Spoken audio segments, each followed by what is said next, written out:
Boy, do we have a good show for you this week, don't we, Big Daddy? Yeah, we don't have much going on in hour two, do we? But Hour two is going to be complete fire. Wouldn't you but say? we've got our normal show packed full of information. But we got another UFL update to start this show off. So better hit the button, Eric. Let's get this thing going. All right.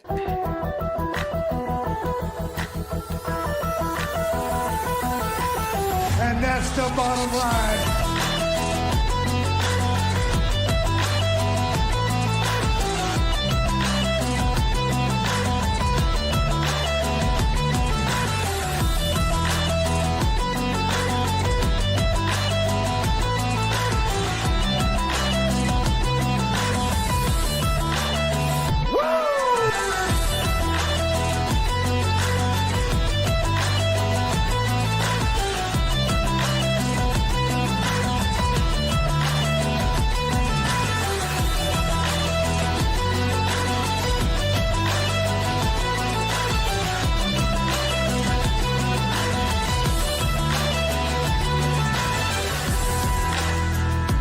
You want a war? You're gonna get one.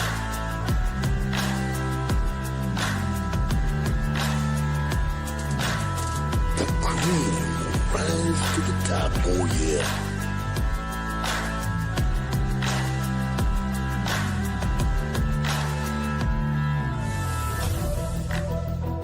Now you want to get nuts?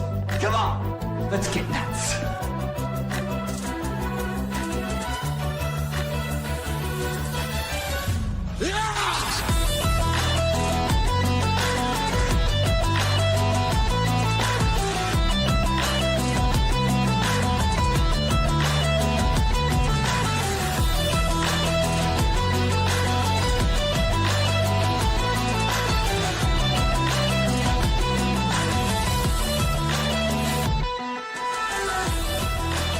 Hard work pays off. Dreams come true. Bad times don't last, but bad guys do.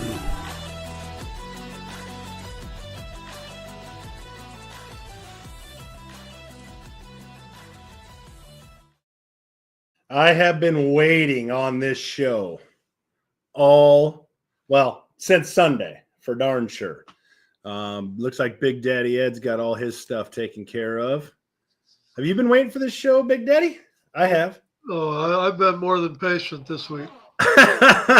But we don't want to get into the second hour at all yet. I was talking to a buddy of mine, and he thought about coming on the show this week, but he just wasn't quite feeling it after last weekend's game. So So you had an ambush set up just in case things went your way this week.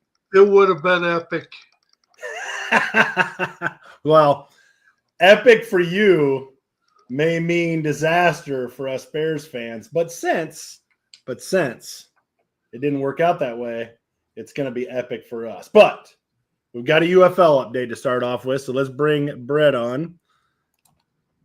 Brett, give us the quick. Hold on a minute. You got to get KJ on here. Oh yeah. Sorry. Big UFL update, and we got our logo changed as well. So we got to start off this, There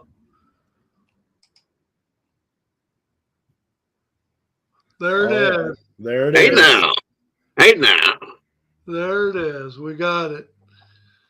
So yeah, we have a UFL update this week, but we normally start off with Brett, but this time we get to turn the mic over to KJ first because we got something pretty awesome happening with the UFL League this weekend. We'll let KJ tell you all about it since he's going to be the man in charge. Very, very exciting weekend. This obviously isn't the first one of these occurrences that we've had so far this offseason, but I believe we're essentially halfway through the slate of player showcases that the league has scheduled during this run of the offseason for new prospective players. And for the one that's upcoming, it will be in none other than your boy KJ's backyard, H-Town, this coming Sunday. Got kind of the details there. But we reached out to league reps with Big Daddy Ed's help, got in touch with Sarah Littlejohn, who's the communication manager for the Dallas Renegades. First off, big thank you to her, as well as the other league communication folks, Mike Wade and Bianca Gamez, the two league communication folks, for allowing us the opportunity to attend the showcase on behalf of the Bottom Line. I'll be there in person, taking photographs, trying to speak with some of maybe the prospective players as well. And then hopefully, fingers crossed, be able to get some interview questions directly from the biggest man in charge on scene there, which will be Doug Whaley. I hope I'm pronouncing that correctly. I apologize if not. He's the Senior Vice President of Player Personnel. So he'll be there kind of leading the charge for the event itself. But as you can see here, I'll try to zoom in my view just a little bit so people can see it. I know the font's tiny. It's going to be at Houston Christian University, formerly Houston Baptist. That's kind of right in between Bissonnet and Fondren, right off of 59. If you're a local Houstonian, you know where that's at, southwest side of town. They're starting the day with a defensive session for defensive players, and then the offensive guys will get their reps later in the afternoon. So that's kind of just the general gist of things. One cool thing to note that I looked at and picked up on as I was reviewing kind of the past slate of the showcases they've had so far this season, and I can't say this with 100% certainty, but based on what they have shown for all the other location and events so far, Houston is the only one to reach a sold-out capacity based on what is showing presently on the UFL website for each of these different event pages. So props to H-Town and the respective players in that area. I know we're a big city, but it's cool to see that they're doing that much traffic flow, if you will, in terms of garnering player interest. It just contributes, obviously, to the bottom line, no pun intended, with respect to how much of a player pool we have to pull from as a league, and that'll hopefully bolster with the product you see on the field come this spring next year. So, and what's going to be cool about it too is the UFL has also agreed to let us kind of incorporate everything that KJ is able to come up with this weekend into our show next week. So, we should hopefully have lots of photos, plenty of videos, maybe some clips from the any interviews that KJ has. So, really looking forward to that. Hope KJ has a lot of good luck this coming weekend. A big thank you to the UFL for allowing this to happen. Brett, do you have anything to add on this UFL update, or are we gonna? Yeah, KJ, don't screw it up. No, the only other thing is, man, that's awesome for KJ to take that trip. It's awesome for the Bottom Line to get the exposure, because everyone on the screen really loves spring football and loves what it stands for, with guys just trying to get back to the league or to get a chance at the league that's been overlooked by previous scouts, combines. It happens all the time. There's quite a few UFL players that are having success in the NFL right now, and that we love to see, every weekend once the spring league kicks off. The only other thing is the store is open. It's very, very, very limited on what all they've got in the store right now, but the UFL store has finally reopened. I would expect a ton of, like I said, additions between hats, jerseys, footballs, on and on and on as we get closer. I think by January, the store will be completely 100% loaded, but at least it's open. It's a step in the right direction. I've seen a lot of local advertising going on in these cities. Tickets are on sale just about everywhere, so it'll be here before we know it. I got my fingers crossed big time that when the schedule comes out, that the St. Louis Battlehawks play at Louisville.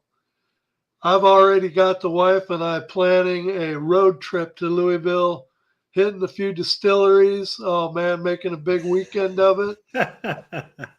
If it comes out and St. Louis is playing them at home, I'm going to be big time disappointed. But what about the Ham? Are you going to drive? Are y'all going to venture to the Ham? I've already seen KJ in the Ham. Well, I'm planning on it, Brett. I'm planning. Well, me, Senor Marty, will pick y'all up at the airport, which is literally what, KJ, 15 minutes from Protective, if that. It's not far. It's very close for sure. One thing I will note for all of those who are currently viewing our show tonight, and those who have maybe seen the general viral trending things that have occurred through college football this fall, you might think that a little school in Stillwater was the origination point of the alleged shirtless random fan mob scenario. That is not the case. I posted on this on X way back when Oklahoma State started this kind of thunderstorm fire. And just last weekend when I was down in, or the weekend before, when I was down in Miami for the Syracuse Hurricanes game, they did it there as well. So it's like every major's, at least one game a weekend now is getting the fanfare and attention from it. But yours truly, old Brett over here, and the Stallions were the true originators of this trend. They just aren't getting the traffic and credit they so rightfully deserve. So shout out to Pretty much everything in the UFL doesn't get the credit it deserves. Well, the NFL uses When this fixing to cut you off and say that. Yeah, All the rules, all the different things NFL you is see in usually NFL now, structured, Eric. Yes, very that's true. spring football. The Yeah. Sky Kingdom, that's spring football. But one thing is for certain, though, when they started that trend, they definitely were not concerned about the look as far as TV is concerned, because some of the guys they got in that group need to put their shirts back on. Oh, that's right. Oh, put it back on. Hey, there was a few guys in our crowd like, Brett, you want to go there? Marty, you want to go there? And I'm like, no, I'm a season away from that. Yeah. Now, if I look like I did 6 years ago, I'd be all up in it, but I don't. And I'm doing everyone a favor, including myself, by not venturing over there. Hey, you remember what's the Goonies with what was his name? Chunk. The truffle shuffle. The truffle shuffle. Now I could put his truffle shuffle to shame. I ain't gonna lie. Good old Chunk. I love it. All right, I think that concludes the UFL update. That UFL? All right. I'm going to make KJ disappear real quick. And we're going to let Brett go through we're going to start the college segment and have him take a look at the SEC and how the SEC ranks up this week according to Brett. Wow, what a weekend with the SEC. Now, of course, this upcoming weekend, we call it Cupcake Saturday. Ed noticed that and talked about it during the week. Next week is Rivalry Saturday when you have Auburn and Alabama, Texas A&M, Ole Miss, Mississippi State, just on and on and on. Well, this week is nothing to talk about. There's literally nothing to talk about. Texas A&M, if you missed the Texas A&M South Carolina game, wow. Yeah. Literally lost money during that game with a customer. We're sitting there watching it. He's like, South Carolina's going to blow it. I'm like, look, I know they always blow it. But I said, they're up 30-3. I said, there ain't no way in hell. He said, $5, it ends up 31-30. I said, all right, deal. By halfway through the third quarter, him and his wife leave, and I get to think, I was like, I cannot believe this. What a comeback by Texas A&M, and what an epic choke job collapse by South Carolina. You're up 30-3. You can't score 3 damn points in a whole half. And Yeah. you even had the security at that game that was that tunnel scene where the receiver scores that long touchdown and then gets brushed by security. It's like, whoa. Yeah. State The only trooper. thing that old boy was missing was a toothpick in his mouth when I saw that. I turned to my boss, I said, "Did you see that shit?" He said, "Yeah." I said, "That wasn't good." All I thought, I was sitting there watching the game with my brother, and all I thought to myself was, if he would have turned around with a toothpick in his mouth and said, "Don't you bump me, boy. I'm Buford T. Justice." That's all. What we have here is a failure to communicate. All I could think that guy turned around and said to him was, "I'm Buford T. Justice." And of course, he had to have, like a lot of state troopers in the South, he had to have the cowboy hat on and everything. I was like, oh, no. Yeah, aviator sunglasses, the whole works. I'm like, Yeah, it was the only thing that was missing was the toothpick. yep. Get out of You my gotta get, room, boy. Yeah. yeah. Get back on that field. I was like, oh, no. Look, Texas A&M has been the most consistent team in the SEC. They've got a lot of upside. I still got them at 1, although Georgia Bulldogs at number 2, I'm sorry. They're playing the best football right now. I think Georgia and Ohio State is hands down right now, today, playing the best college football as opposed to any team in any conference. I've still got Georgia at 2 because of the loss to Bama. But I tell you what, Georgia looks really good. I think Georgia beats Texas A&M. If Texas A&M and Georgia play today, I think Georgia wins. I'd take Georgia anyway. And I think it would be a close, very entertaining game, but I'd still take Georgia. I would. Right. Look, no disrespect to that Aggies coach because he's done a fantastic job there, but Kirby Smart literally is basically Nick Saban 2.0. He followed Nick all over the country from LSU to Miami to Alabama to here to there to everywhere and was literally Nick's right-hand man. When they would play pickup basketball, he wouldn't let the other teams pick Kirby. Kirby was always on Nick's team.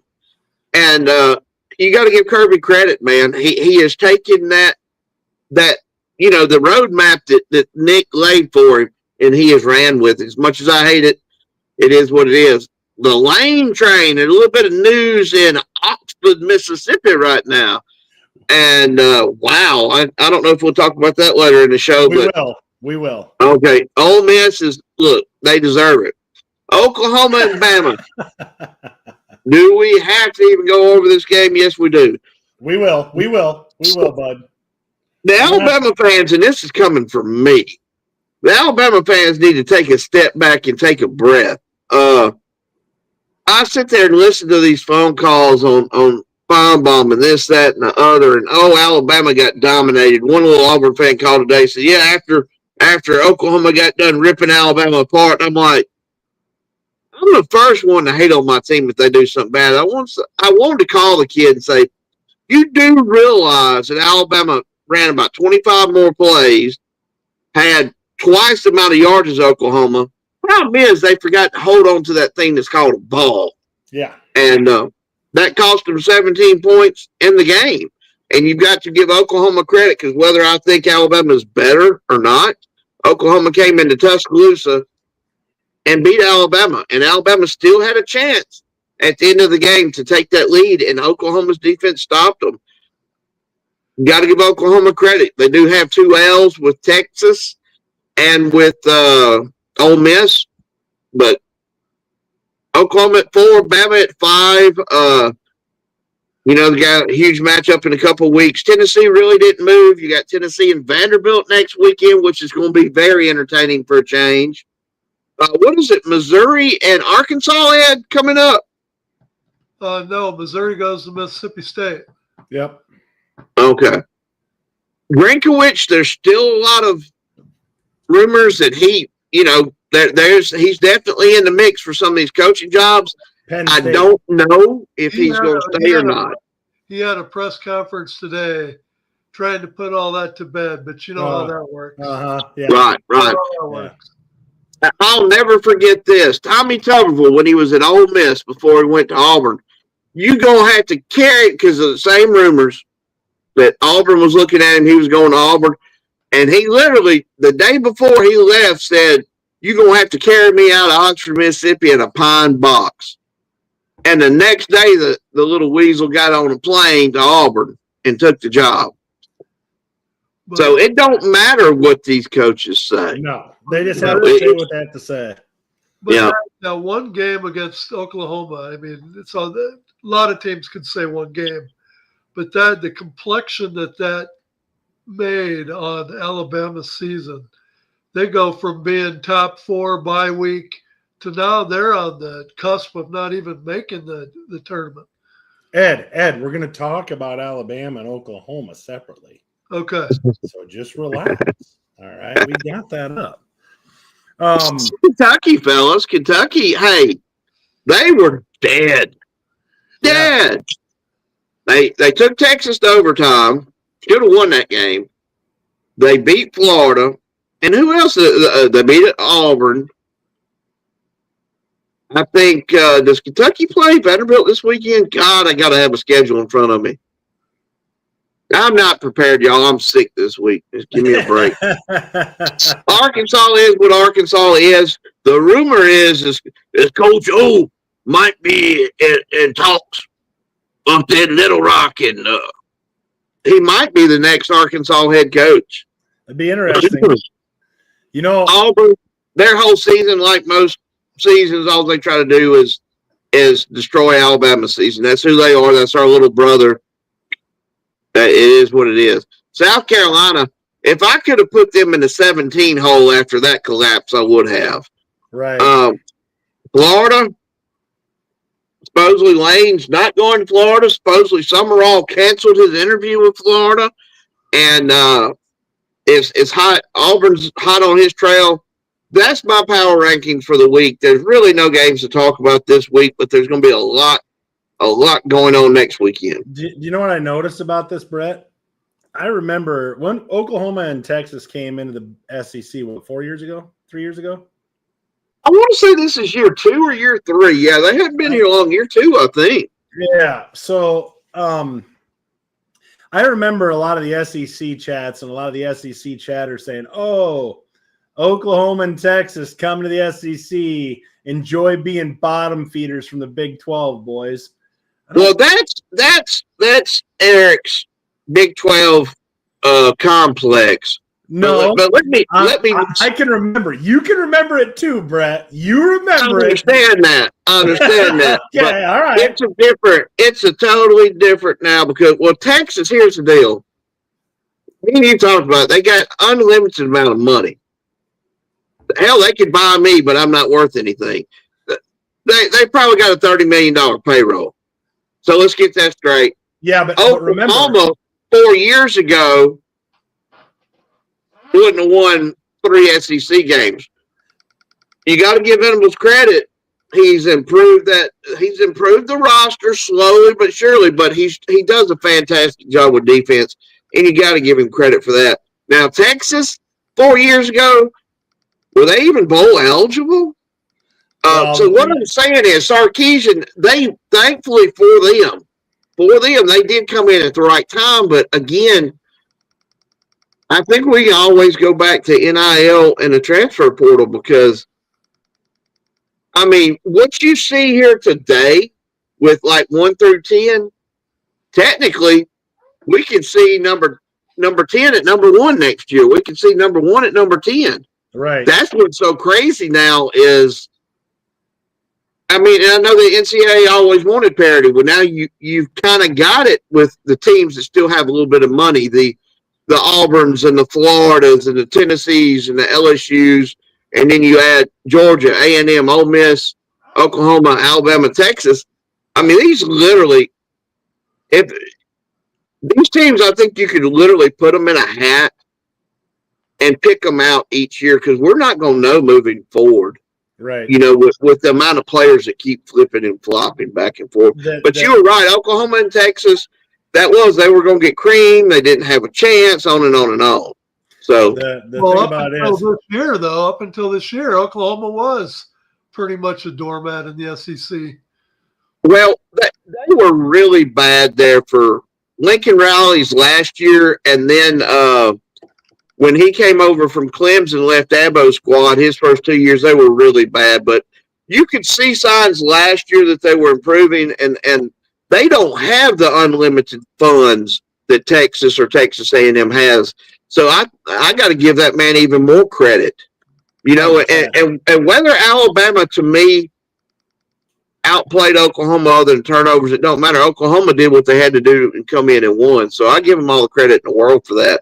Now, if Alabama can get in the playoffs, the team I want to play first is Oklahoma. So you take that for what it's worth. If we have 3 turnovers and a missed kick and they have none of that in the next game, I'll congratulate them again. but I don't think that'll happen. Okay. Let's make Brett disappear. Go take a quick nap, Brett. Let's bring Chad on. Chad hasn't been on yet. Let's get Chad all wired up here. Chad, how's it going, bud? You always miss out on the UFL talk. Sorry, pal. Well, I see he's still got Iowa in the first column, so that's impressive. If you got me on? Yeah. Okay. Let's see me. Okay. Hey, yeah, doing pretty good. How you doing today there, Ed? You doing okay? I'm doing all right. Like I said, you got Yeah, Iowa in your okay. first column yet, so I'm still good.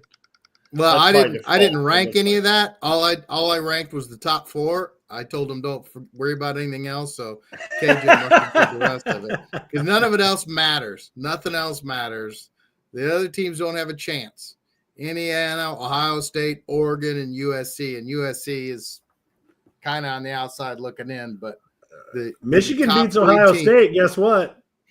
They're going to put Michigan in, Yeah. I'm telling you. Maybe they're not bad. They're a much better team now than they were at the beginning of the season. That's for sure. But Well, that's all you got to do now. yeah, that's all you have to do. You just have to, it's like the NFL. Play your compete tough at the games right the time. first 2 weeks of the season, lose them both, and then play a bunch of cupcakes, and you'll get in the college football playoff. Yeah, Notre Dame.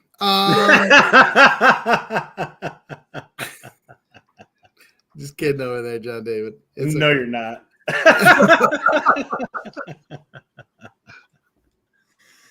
No, you're not. Yeah, Ed, your Hawkeyes,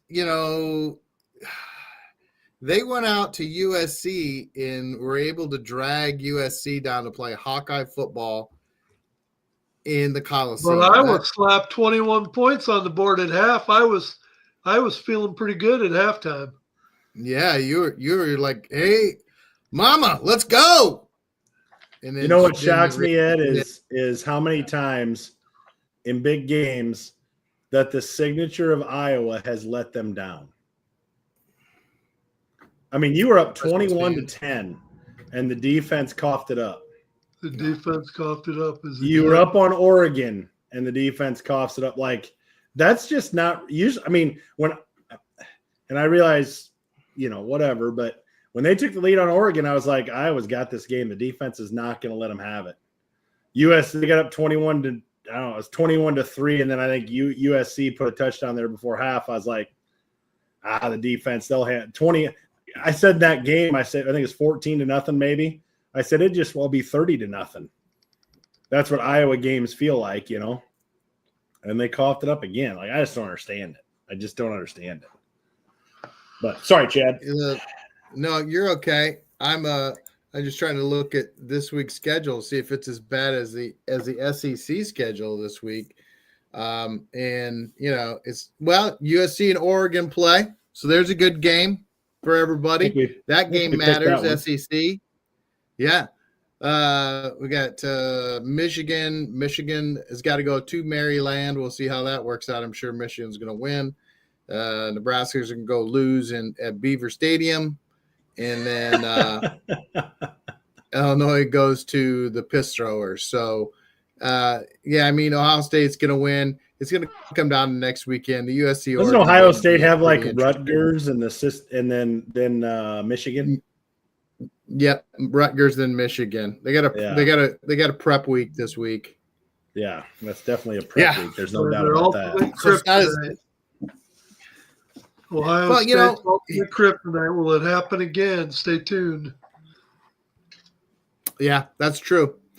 I don't know. The SEC starts out, they have an exciting schedule. They play a cream puff in like week 4, week 3, and then they wait until now to play their cream puff. Kind of a downer. I don't know why the SEC does that. I mean, it drives me nuts. I don't know, the purpose of those is to, because you don't get any preseason games, just kind of get the team warmed up, see where you're at before you have to start playing the big boys. And they've already played the big boys. Now they're just going to go beat up on their little brothers and sisters. It doesn't make any sense to me. I don't understand it. Yes, Mike, you are right, Big Mike. If USC loses to Oregon and Michigan takes care of Maryland, that means quite possibly Michigan is playing for their playoff lives against Ohio State in the last week of the college season. That's exactly what that means. So yes, it will be it's a big game anyway, but that's insane. It is. Michigan has been the most under the radar team. They put themselves in the Big Ten.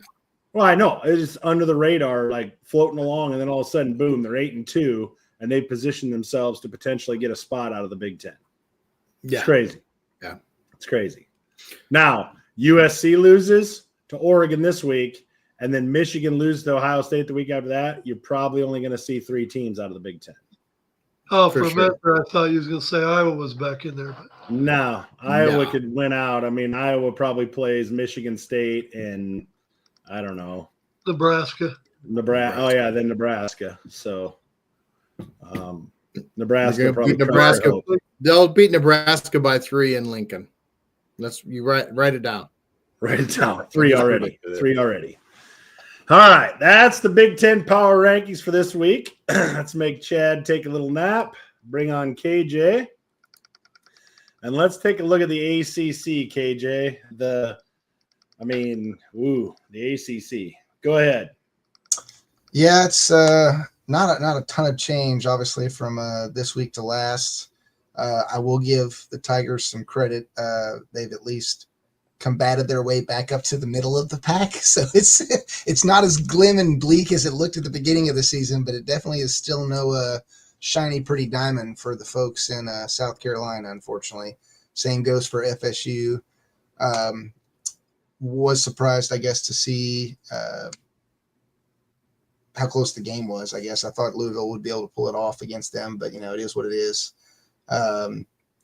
Looking at the rest of the slate, I guess, that we had from the weekend within that conference, biggest one for me, I think that was the most surprising probably was it's weird. Like the 2 of the games Florida State's had this season, despite how many they've lost, they beat their opponents sizably. Virginia Tech was one. And then I can't remember if it was Stanford or UNC from earlier in the season, but it's weird win games for them. They had a pretty large margin against Virginia Tech this last weekend. Still, I didn't feel it was enough to obviously throw them too far up into the rankings. So they sit where they sit. The big one I know a lot of people are going to probably watch this weekend, and we'll get into it later with our picks, is Georgia Tech and Pitt. I think that will be a good game. I don't really think that the Yellow Jackets will lose, but that's just my personal opinion. We'll see how it all plays out. Virginia's still kind of under the radar as well. But ACC's kind of down at the bottom with the Big 12 in terms of number of seeded opportunities they could garner in the CFP, depending on how things play out these last 2 weeks of the season. So that's kind of where things fall now. Pretty much Georgia Tech and Virginia. Yeah, I mean it's very isolated. I'll give it to Wake Forest. I think they've had a hell of a year, all things considered. Definitely. Probably I'd say abnormal for their program, historically speaking, at least the knowledge that I've had of their program in the past 10 plus years. So I think they've done a good job of at least being very competitive and having some surprising wins this year. So props to the Deacons, but obviously not enough to get them in the top end of the power rankings for their conference to really have any chance at the CFP still. So, but yeah, I agree with you, Eric. I think it's going to be either the Commodores, I think they have the same name, Virginia or Cavaliers. Cavaliers, yeah, I knew something to see. Anyways, them or Georgia Tech are gonna be the ones skating in, if anybody, into the CFP. So we'll see how it plays out these last 2 weeks. Yeah. All right, Big 12. Big 12, obviously, Tech got the win against BYU. They're still holding the top spot. No concern or discussions there with where they sit. With Cincinnati's loss to Utah this past weekend, I did choose to drop them down. I know between them and us in Houston, we don't unfortunately get to play each other this season. I think that would be a good game to kind of solidify those power rankings, if you will, and where I put them, but just kind of based on opponent play and that sort of thing. And the fact that we were able to get a win against Utah and the Bearcats weren't, it's kind of the justification for me seeding them where I put them there.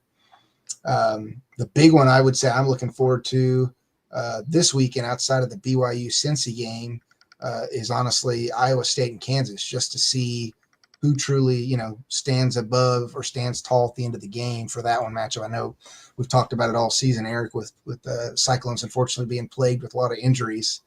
We just lost one of our starting tight ends for the year. He had surgery on Wednesday. They could still potentially put up a fight against the Jayhawks. So I think we'll see if that turns into a cool game. Those are probably the two biggest of the weekend outside of my beloved Cougs playing the Horned Frogs. So hopefully for us, even though we're at home again, I think I'm happy, but also on the tilt end of us getting the 23rd spot, I think, in the CFP rankings, or 24th, whatever the number we got. That almost predicates the same concern that fans now look back at with our loss to West Virginia. It's like, all right, these guys need to keep focused, keep their nose to the grindstone, because if they aren't sharp this weekend, TCU will capitalize. So hopefully they come to play and bring their A game. I think we can get the win, but TCU always plays hard, and they play us well too. So I think it'll be a good game to watch. I'll be there for that one. Texas Tech and BYU have definitely, if they finish out the season, even if Tech were to beat BYU in the Big 12 championship, I think both of those teams would be formidable teams for the college football playoff. I would agree. And I would be willing to put money down further to that point and say that I think you actually might see a closer scoring margin in the championship game, if that's who ends up out of those two both making it, than what we saw when they played in Lubbock. So it will be, I think, an exciting matchup if that's the plan the way it looks right now. I saw so much viral communication on X and even Facebook, I think some too, at some of the fan groups about everybody critiquing John David's good old midget Irishman and how they were getting so much more of a nod than the doggone Cougars in Utah were. Do not rag on Notre Dame. Do you realize they play Syracuse this weekend? Man, did you see how hard Syracuse played Miami in Miami for the first half of the game? I wanted so bad for that game to be part of our pick'em until I looked and saw that Notre Dame were 35.5-point favorites. And I thought, well, Notre Dame has a tough schedule, boys. All right, they're 35.5-point favorites over Syracuse this weekend. They're tough. They got a tough schedule, man. You can't fault Notre Dame for not playing in a conference and having to, go through a conference schedule like every other, team does. You can't fault them for that. I mean, right, Brett? I want you guys to know, I've got to brag on myself once again. I'm so proud of my self-control here recently, which I have not been known for in my previous 45 years of existing. I have not said one word, and you can check my Facebook, X. I have not said one negative thing about Notre Dame or the playoff rankings. But what I found amazing is, and I get it, Alabama is a brand. We're a brand. Everybody pulls against Alabama. People rejoice when Alabama loses. But you know what I found fascinating last night, was that Auburn fans, Ole Miss fans, fans from this team, fans from that team, fans from this team, every one of them said, how could you have Notre Dame ahead of Alabama in the playoff rankings when Bama has the fourth best strength of schedule in the country? Notre Dame is number 63. Now, Alabama's got 2 losses, one of them to a really, really, really bad team. I own that. We've got 4 ranked wins over teams that are currently ranked. Notre Dame has 1. And do you know, I have still not said one thing about it. I just wanted to compliment myself. That's all I had to say. What was Notre Dame's win over ranked team? I don't know, but it's 1. Is it Pitt? Anybody new to the chat? Is it Pitt? I think Pitt was 24-25, and now they're not ranked. But I'm just well. But hey, you can check. You can scrub. We can get Patel and FBI to scrub my social media because I ain't said one negative thing about it. Not one. But you since the want to. conversation started, I figured I'd pop on in. Yeah. Again, that's the thing. And here's the deal.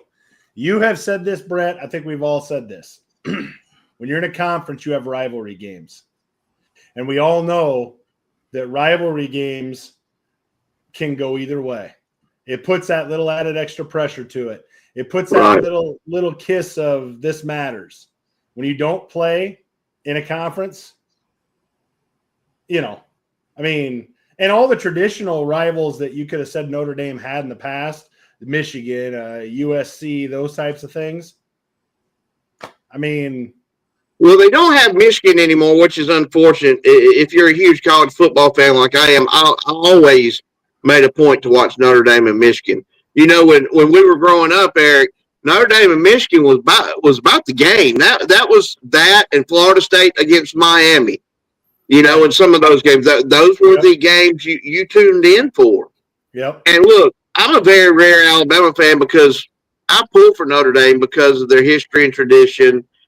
On and on and on. I pulled for Notre Dame to win it all last year when Alabama didn't even make it because their academic, requirements are higher than most other schools. Just on and on and on. So I know John Davis probably cussed me. I'm not hating on Notre Dame at all. I think Notre Dame's playing a hell of a lot better than what they were at the end of the year. But if Alabama loses to Auburn and whoever's behind Alabama, who's ever next in line, whether it's BYU or Texas Tech or something like that, I ain't got a problem with Notre Dame getting in. But what I got a problem with is Notre Dame being above a BYU, a Texas A&M, an Alabama, somebody like that. That's, and I think we can all agree with that. If Alabama loses to Auburn, we don't deserve to be there. Period. But the thing of it is, and that's the thing I've always gone back to, now that I really pay attention to football, every level, every conference, is playing a conference schedule is much more difficult than cherry picking on average. Looks like Iowa State. If one of your guys' teams is so much better than another team that year, it usually don't make a damn. Y'all are usually back and forth, same way with Alabama and Auburn, same way with so many of these other rivalry games. And Notre Dame just does not have that.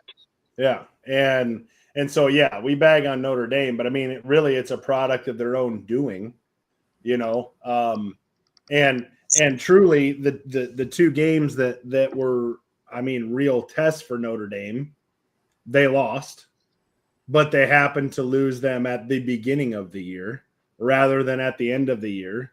And because the college football playoff works the way it does, the toughest team on your schedule that Notre Dame has seen since they lost that second game of the year was currently tied for fourth in the Big Ten. That's the toughest team you've played. Those are facts. I'm not making them up. That's a fact.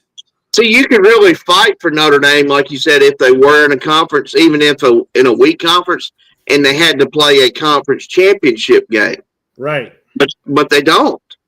Yeah. Here's the deal. If Alabama beats Auburn, we will have to play an SEC championship game because we will have one loss in the SEC. Texas A&M will probably have none. Georgia will have one loss. Problem is, we got the tiebreaker with Georgia. So then Alabama's got to go and beat Texas A&M. Right. And if Texas A&M loses, then I think we'll have to go and beat Georgia again. While Notre Dame's sitting at the house. The bad thing for Texas A&M is they don't hold any tiebreakers with anybody. Right. So that could be a big factor too in how the seeding goes and different things like that. All right. Well, let's bring this up since he happens to be big time in the media.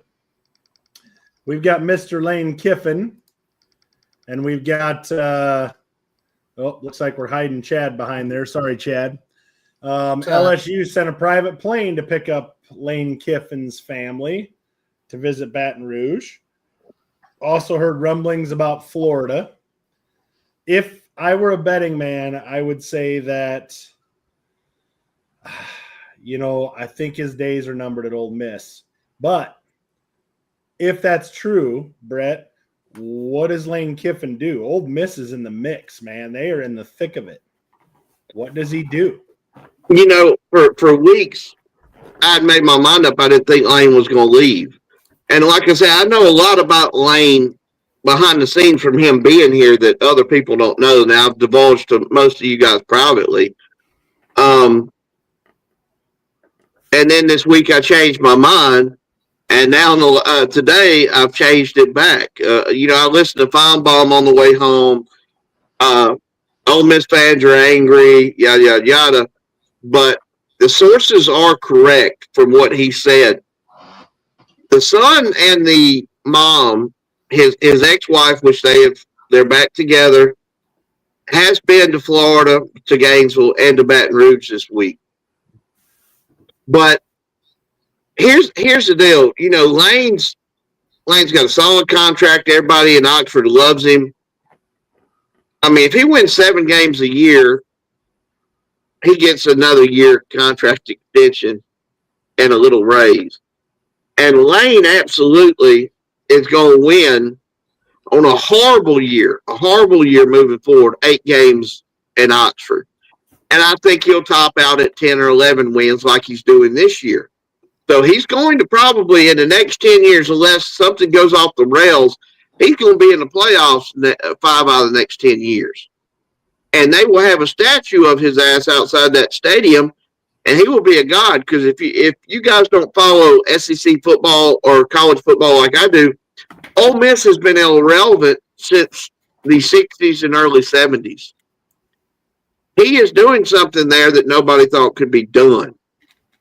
Like Florida, when Dan Mullen, like the video I sent to you guys, when he would lose in Gainesville, his wife would have to travel 30 miles out of town to go grocery shopping because she would get harassed. Now, me being a Bama fan, I can't say anything about that.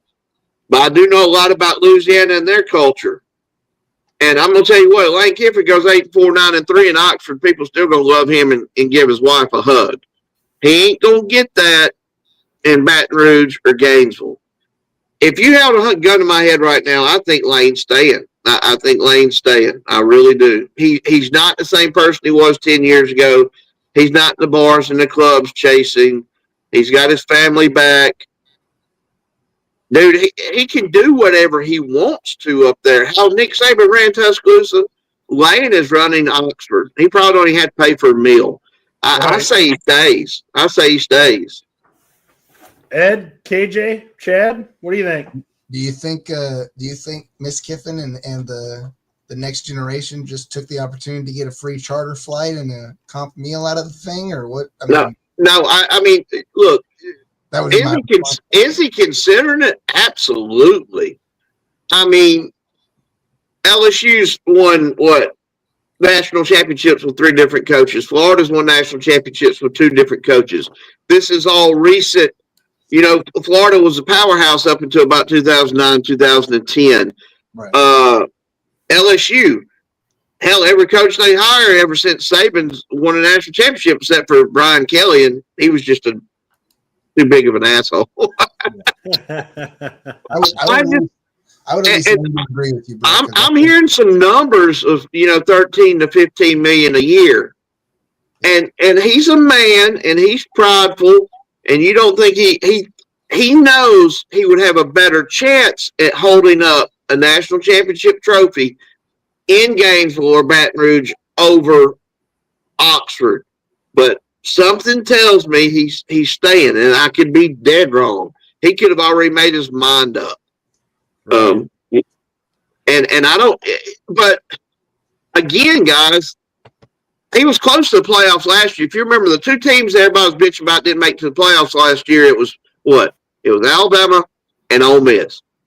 And now he's definitely getting in the playoffs. Even if he loses Mississippi State, he's going to get in the playoffs. Do you just up and leave and go to a dumpster fire like Florida and LSU is right now when you've been at Ole Miss for 6 years and you've established a pretty decent culture there? The man is called the Portal King. even in Oxford, Mississippi, he gets a lot of these great portal players. That's how he's been so successful because they don't have unlimited NIL funds, but he talks them in off that portal. I just, when do you leave? I mean, what happens if he makes it to the semifinals or to the championship game and they lose, or he wins the national championship? At what point does him and his wife say, okay, now we're going to tell them we're leaving? I mean, right. I don't know.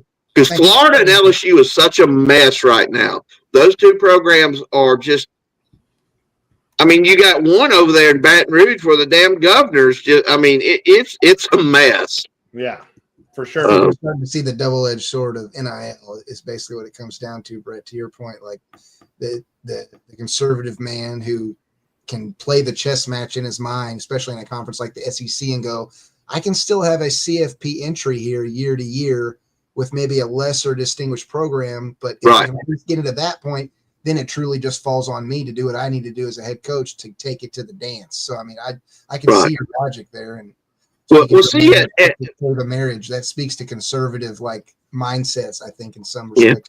So. Well, see, it's just like even Eric told me privately Monday he was embarrassed for me and my fan base, and I was too. I was like, y'all were sitting there talking like Alabama got mollywopped or curb stomped or woodshedded Saturday when we controlled a lot of the game. You just can't turn the ball over, and I don't think it was on DeBoer at all.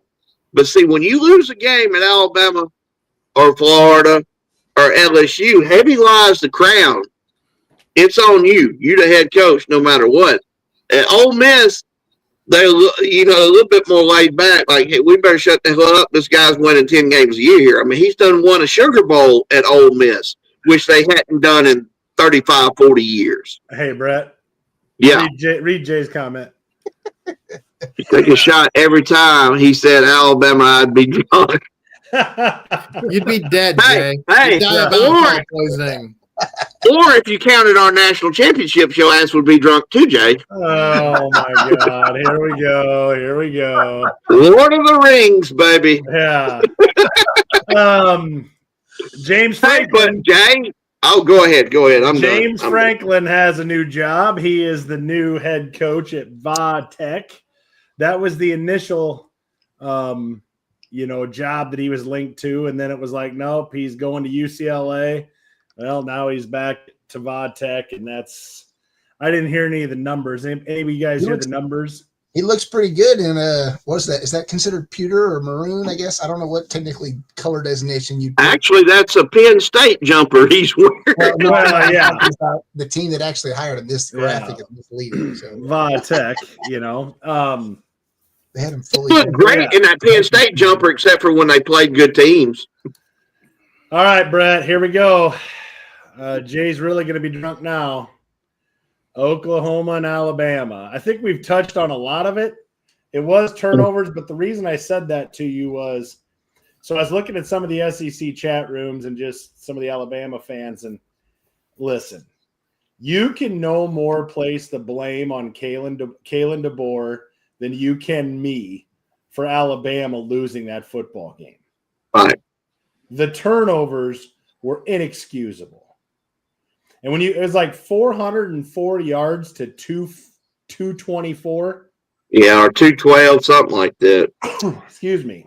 So, I mean, that's basically what it came down to, was the turnovers. I'm watching that game going, you know what the Alabama-Oklahoma game felt like to me, Chad? You'll appreciate this. It felt like the Chicago Bears-Minnesota game. You should have been up by 21 points. Right. But yet, there they are, just hanging around. And ultimately, Alabama cost themselves that game because of it. It's not good. I mean, and so, but I think Kalen DeBoer is a good coach. I really do. And I think if the Alabama fans would get off of him a little bit and just understand that he's not Nick Saban, nobody's Nick Saban, and he's not going to be Nick Saban, let him turn Alabama into what he can turn him into. And if he fails, he fails. But my God, the guy sneezes wrong, and Alabama fans are like, fire him, terrible, boxes, moving van. I mean, you talk about, Lane Kiffin wants to go to LSU or Gainesville. That's a whole nother animal. Dude, I'm telling you, I saw what Alabama fans were saying about Kalen DeBoer. He wasn't carrying the ball. He wasn't dropping the ball. He wasn't I'm going to throwing tell the you ball. what. The one thing I got faith in Kalen about is the fact I thought to myself when Nick stepped down, I thought, oh, shit. Obviously, you knew it was coming. We thought we had one more year in him, but we knew it was close. My thing was, who in the world's going to have the cojones to step up and raise their hand? The only person I could think of, but I knew, I don't really want to get into it, but I knew Alabama was not going to hire Lane. Long story. We can talk about it later. And that was my fear, was who was going to have the, to the backbone to come in and try to replace Nick Saban, just like Ray Perkins replacing Bear Bryant. I mean, you can't replace somebody like that. No. So I give Kalen a lot of credit about that. The only problem I really have with Kalen, and it's bothering me, is the West Coast thing. And what I mean by that, and Eric, you guys know, y'all are football guys, how physical the Big Ten is, how physical the SEC is, to where the games are still won in the trenches. And I have seen two separate players from two separate universities, and I read, and they were very, they wasn't being nasty about it, but they literally said basically the same statement. We don't fear Alabama anymore. When you walked out on that field against Alabama, you knew if you were going to win that game, you were going to be hurting the next day. It ain't like that no more. They said the fear is gone. They said they are now soft. But that's my problem. If you're going to lose, you've got to keep the physicality. But dude, here's where you're partially right. I'll give it to you. Here's where you're partially wrong. They don't fear Alabama as much anymore because Nick Saban is not standing on that sideline.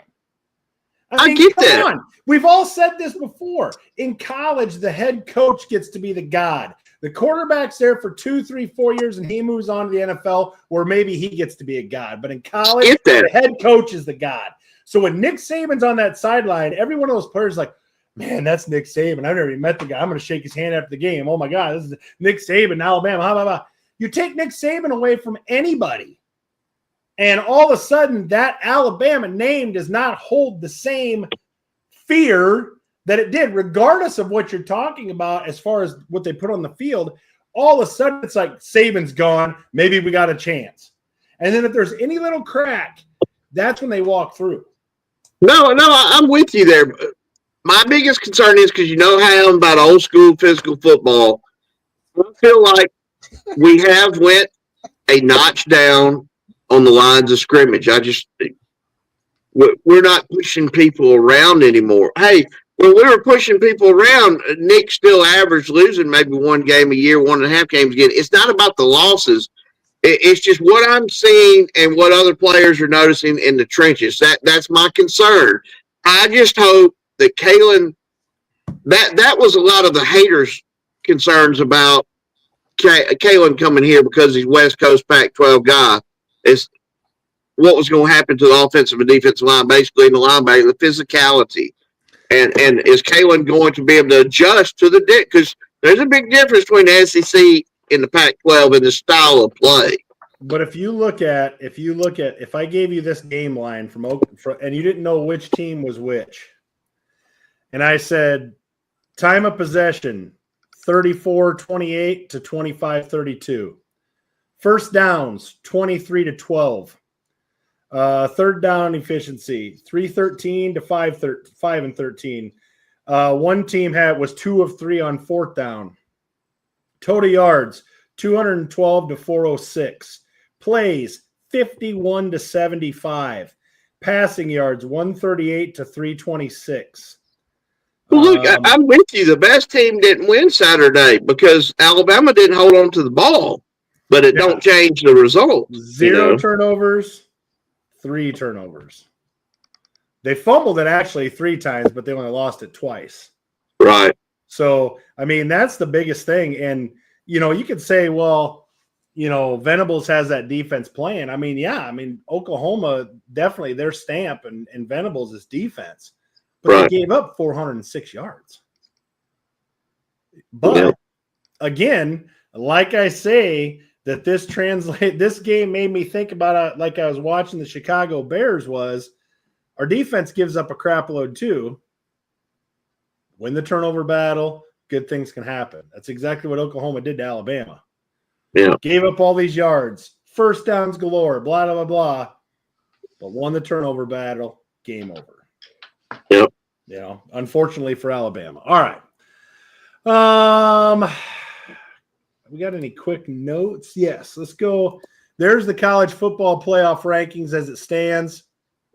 Ed talks about this all the time. You've got 3. What do you got? Let's see, 3 Big Ten in the top 12.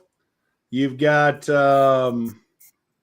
4 SEC in the top 12, and you got 3 Big 12 teams in the top 12. So does that mean that's who's going to be in the college football playoff? They all went out?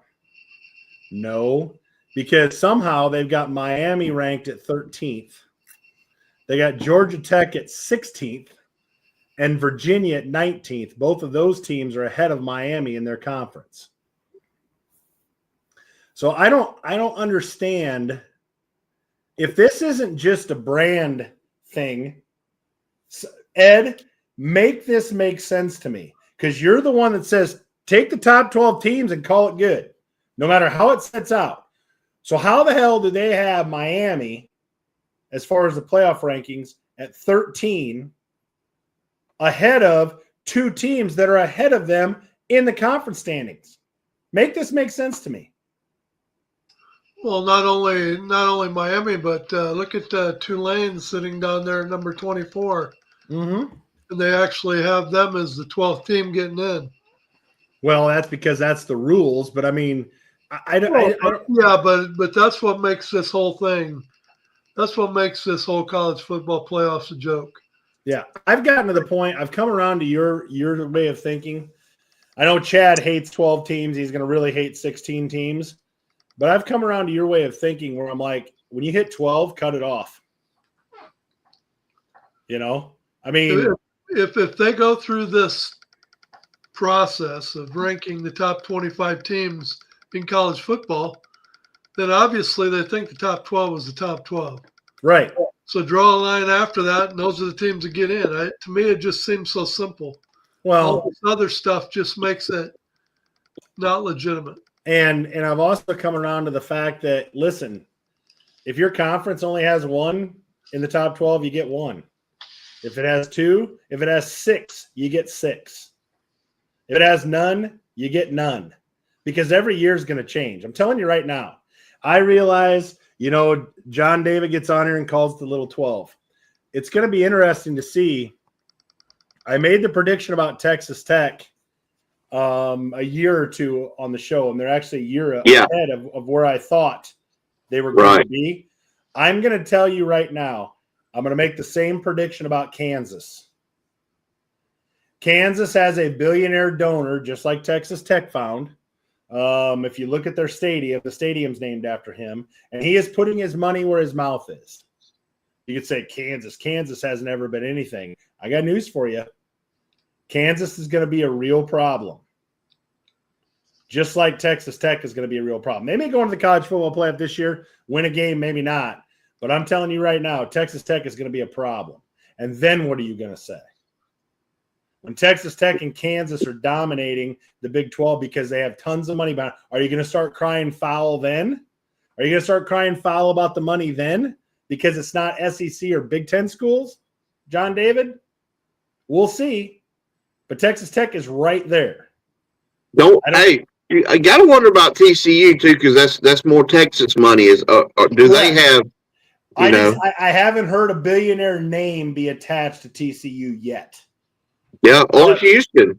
Does Houston have the money and they're going to start funneling the money? I mean, the Big 12, Little 12, whatever you want to call it, considering where a lot of those schools are located, can end up being a big problem moving forward.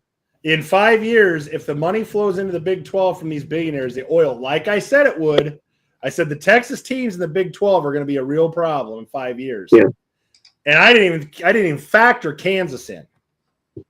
And all of a sudden, Kansas has a billionaire backer. Guess what? The Big 12 is going to be a real problem because they're going to have the money to do the things that the Big 10, because of the money they get kicked into the Big 10, because the money kicks into SEC. They don't need the TV money and that kind of stuff. They got billionaire backers. That's going to be a real problem. You can load that roster up quick, too, because you know why? Because all those players in the next 2 years know they can come in and play immediately. Yes. So they could go from a frog to the prince or whatever, however analogy you want to use. Yes. They could be a big boy overnight. Yeah. Real quick, here's how the 12-team bracket shakes out. Again, you can see Tulane there. I bet Texas Tech is like, God, please, let's finish just like this.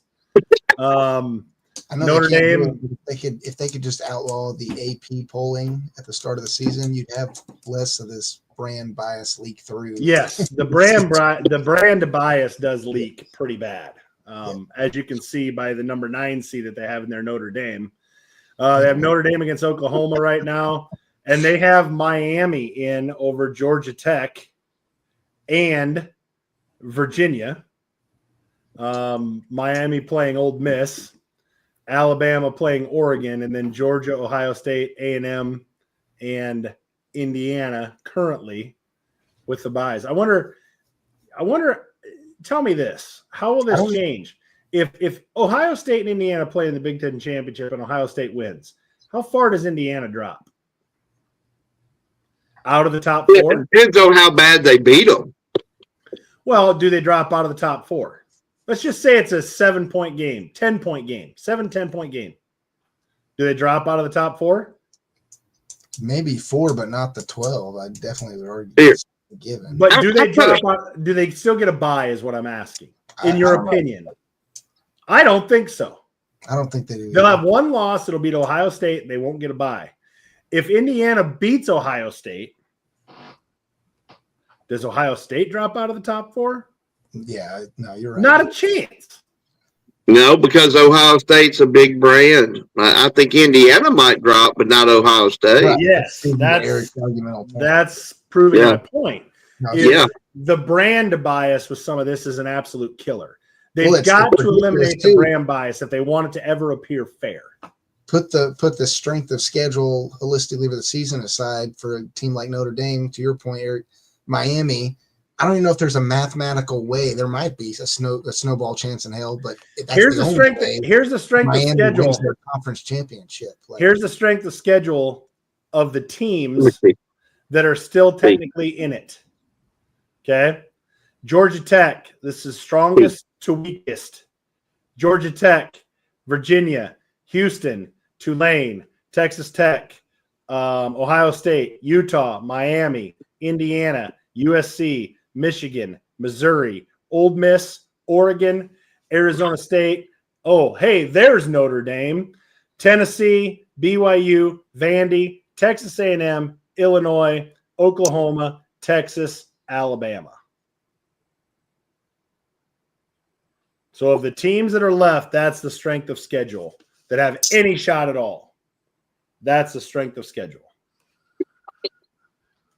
So I could honestly see potentially, as Ed has talked about many times on the show, do they slide Texas in there because of the brand? Mm-hmm. Texas plays nobody from here on out.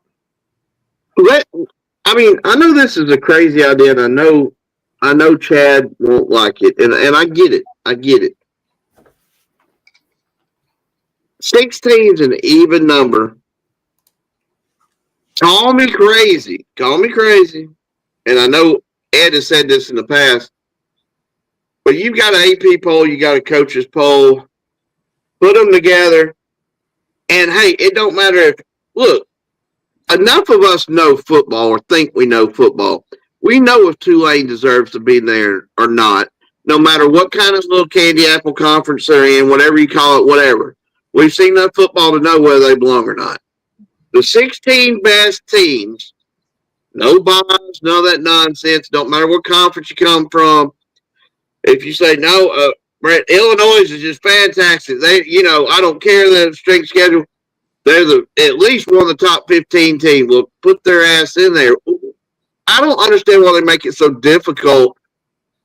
Just if you feel like this is the top 16 teams and the majority of people agree with it, then what are we doing? Because I think the biggest problem is you can't get over the bias. There's still people that would tell you Texas deserves to be in there. Because why? They're Texas.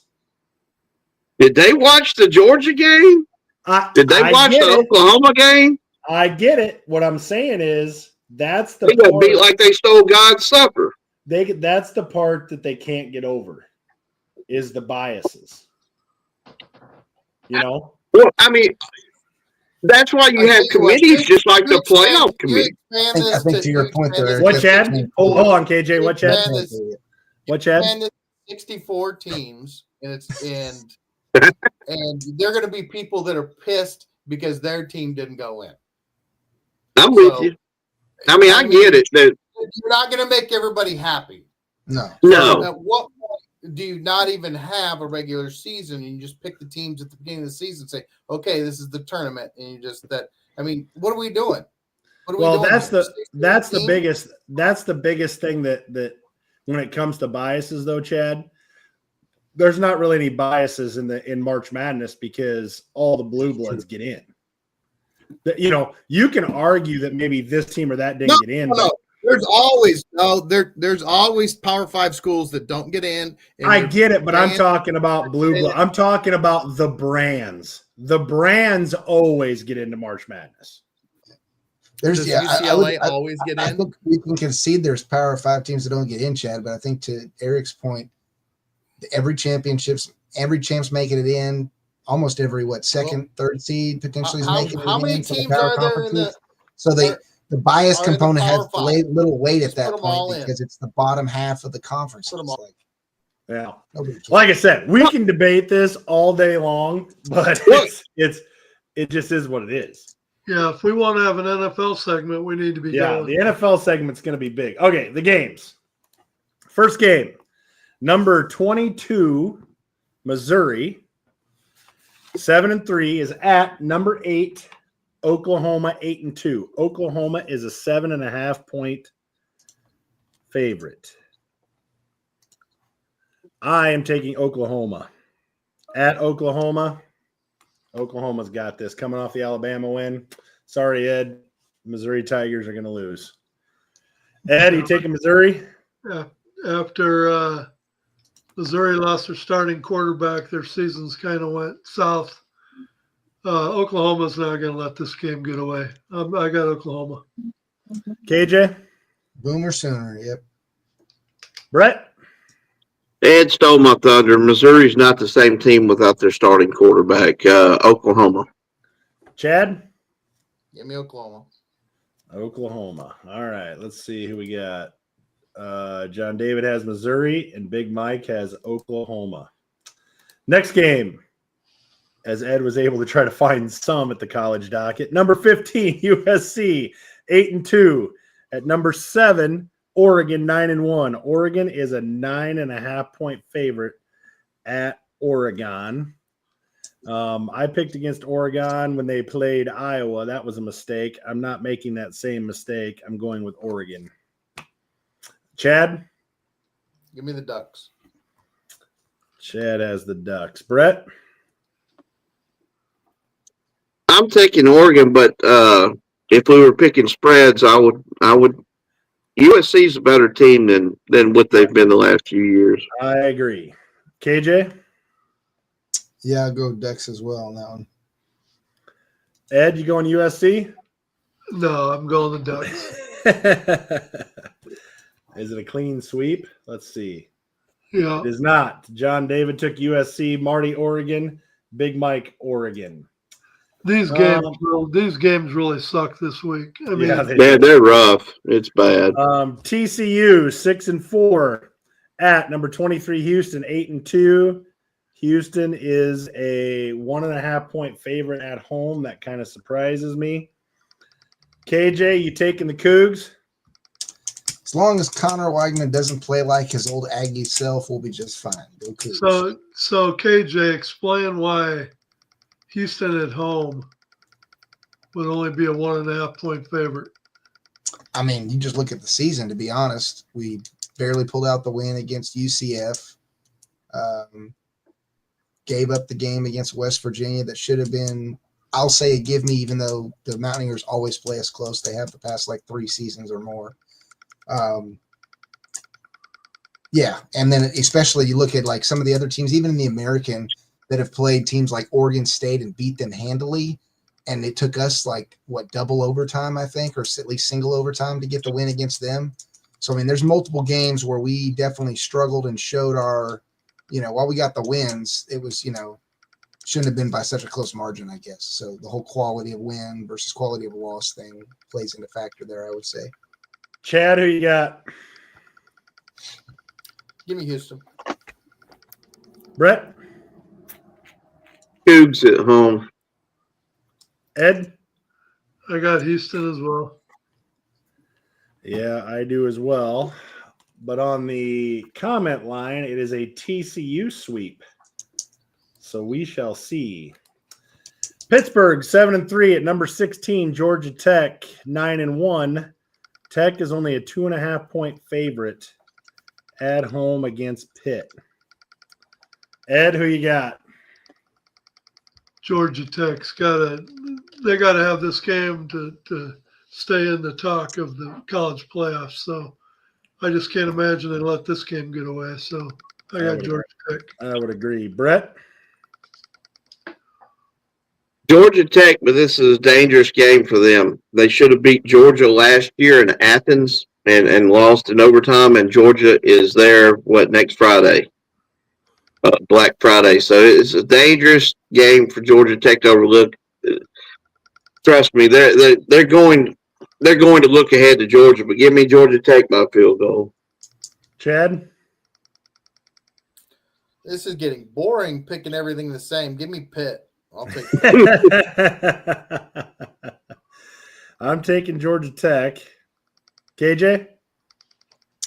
Yeah, I mean, if you just take the time to look at Pitt's schedule, they've played essentially with maybe one outlier, they've played the bottom half of the ACC, and they couldn't even beat West Virginia.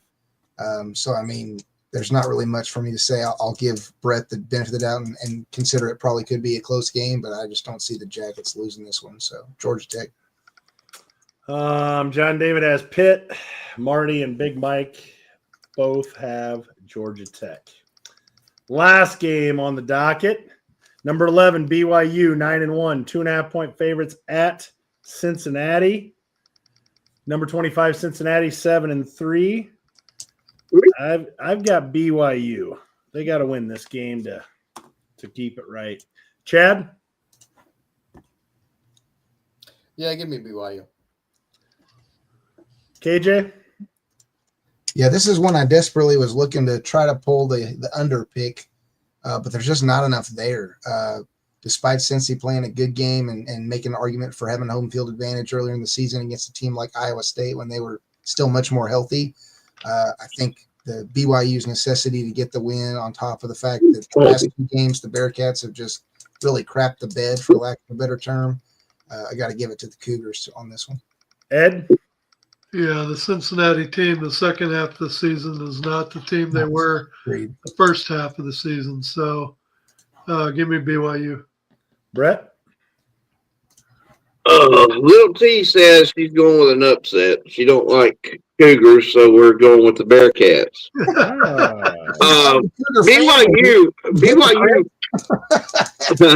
BYU does not play the same away from home. I've mentioned that many times this year, and they've proven me right the last decade.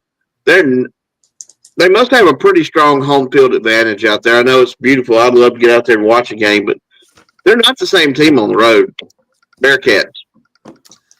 All right, looks like Marty's got BYU, John David's got Cincinnati, and Big Mike has BYU. All right, that takes care of the college segment. But when we come back, we're going to get into the NFL. And during our NFL segment, we are going to have a special guest. So when we get back, it's going to be NFL. See you in a bit.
Oh, Brett, Chad, where'd you guys go? Man, I have been waiting for today. I don't know when the last time I've been so excited about a Wednesday night show, Ed. Can you remember? I had so many. I knew when they scored and they had 50 seconds left on the clock. I knew that was a bad omen. You can't leave the Bears time, man. You just can't do it. You can't leave the Bears time. You just can't. They've proven that. You can't leave them time. They're going to win the game somehow, some way. But we're going to talk about that because we have a special guest to talk a little Vikings with you. I'll do a power rankings real quick. Big shakeups in the power rankings. A lot of teams moving, losing, that sort of thing. Let's bring Chad back. Chad's back. With the big yawn, Chad. I caught you mid-yawn. That's fine. I moved Philadelphia. Philadelphia has a real problem. They don't really have an offensive identity. That defense has carried them, but I mean, offensively, they really can't run the ball. They really can't throw the ball, but they're doing just enough for the defense to keep them in. I almost put, and I'm actually regretting it. I think the Rams right now, the Rams know exactly who they are. Stafford's playing really well. The defense is solid, but I did keep the Rams at number 2. The Patriots, a solid 3. Simply because, I mean, they have the easiest, and we'll look at the strength of schedule. I think they have the easiest schedule going forward as far as strength of schedule goes. Denver just keeps winning. Close games. They're winning ugly. It is kind of funny. You know, they talk about, the Bears are winning ugly. It's this and that, so it's bad. But Denver's been winning ugly too. In the NFL, it's just about stacking wins, and that's what Denver's doing. Indianapolis, I think this week, what do we got? Indianapolis Chiefs, Ed? Yes. So we'll learn a little bit about Indianapolis in the 5th spot there. Lions dropped down to 6. Offense just could not get anything going. I think, and we'll talk about this, I think Dan Campbell may be a big problem there. There we go. We got Brett back. Seattle in 7. I still think Seattle's a very dangerous team. They did turn the ball over 4 times and still were able to take the Rams to a 21-19 game. Buffalo had a bounce back. They slid up into the 8th spot.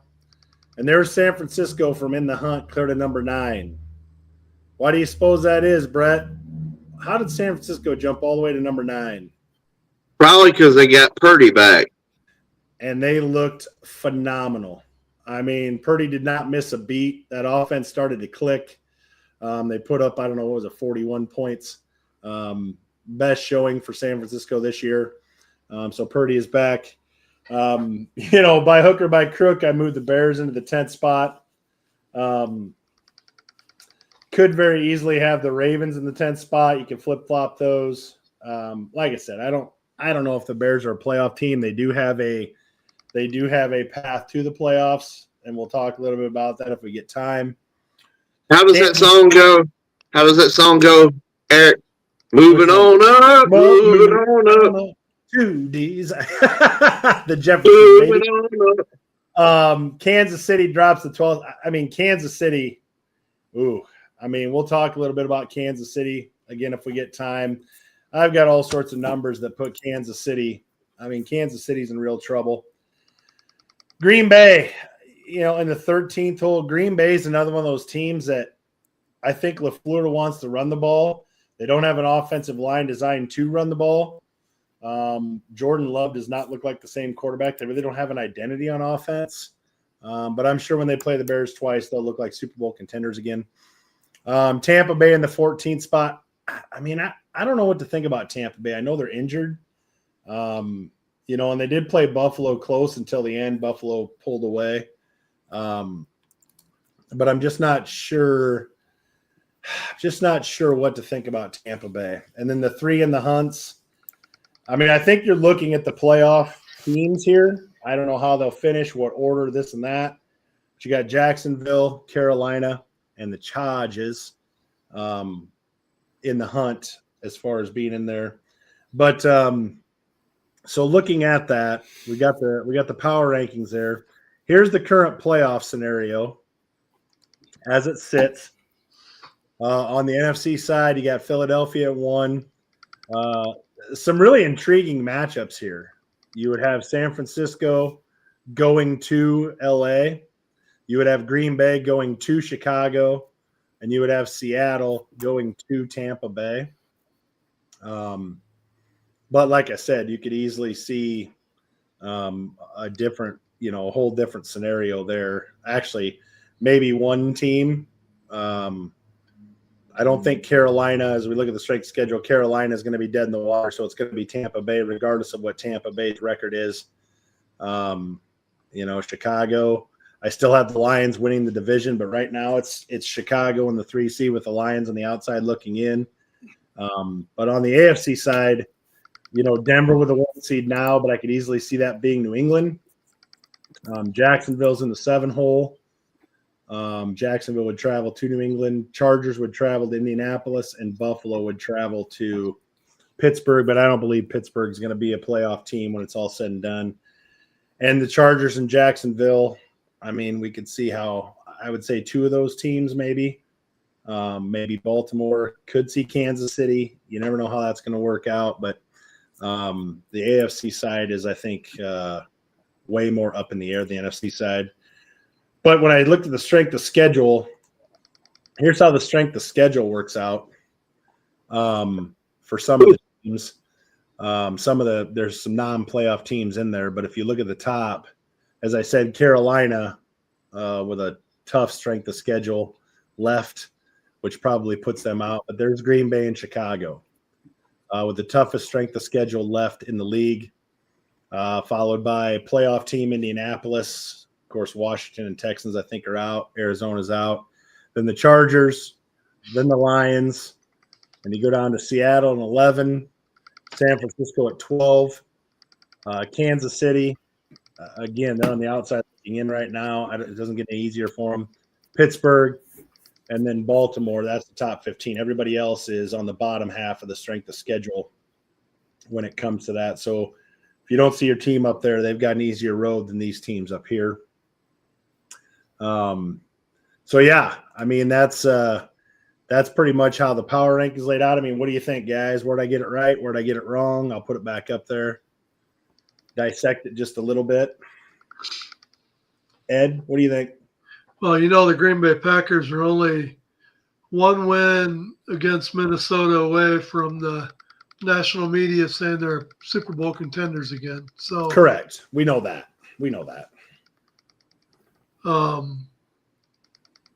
Kansas City's in real trouble. I mean, I said last week that was a must-win for them. I still can't believe they lost that game, but they're getting to the point where they have no room for error. Yeah. Um, They have to go 6-1, or I think they're out. Yeah, I don't think 10-7 is going to necessarily do it. So,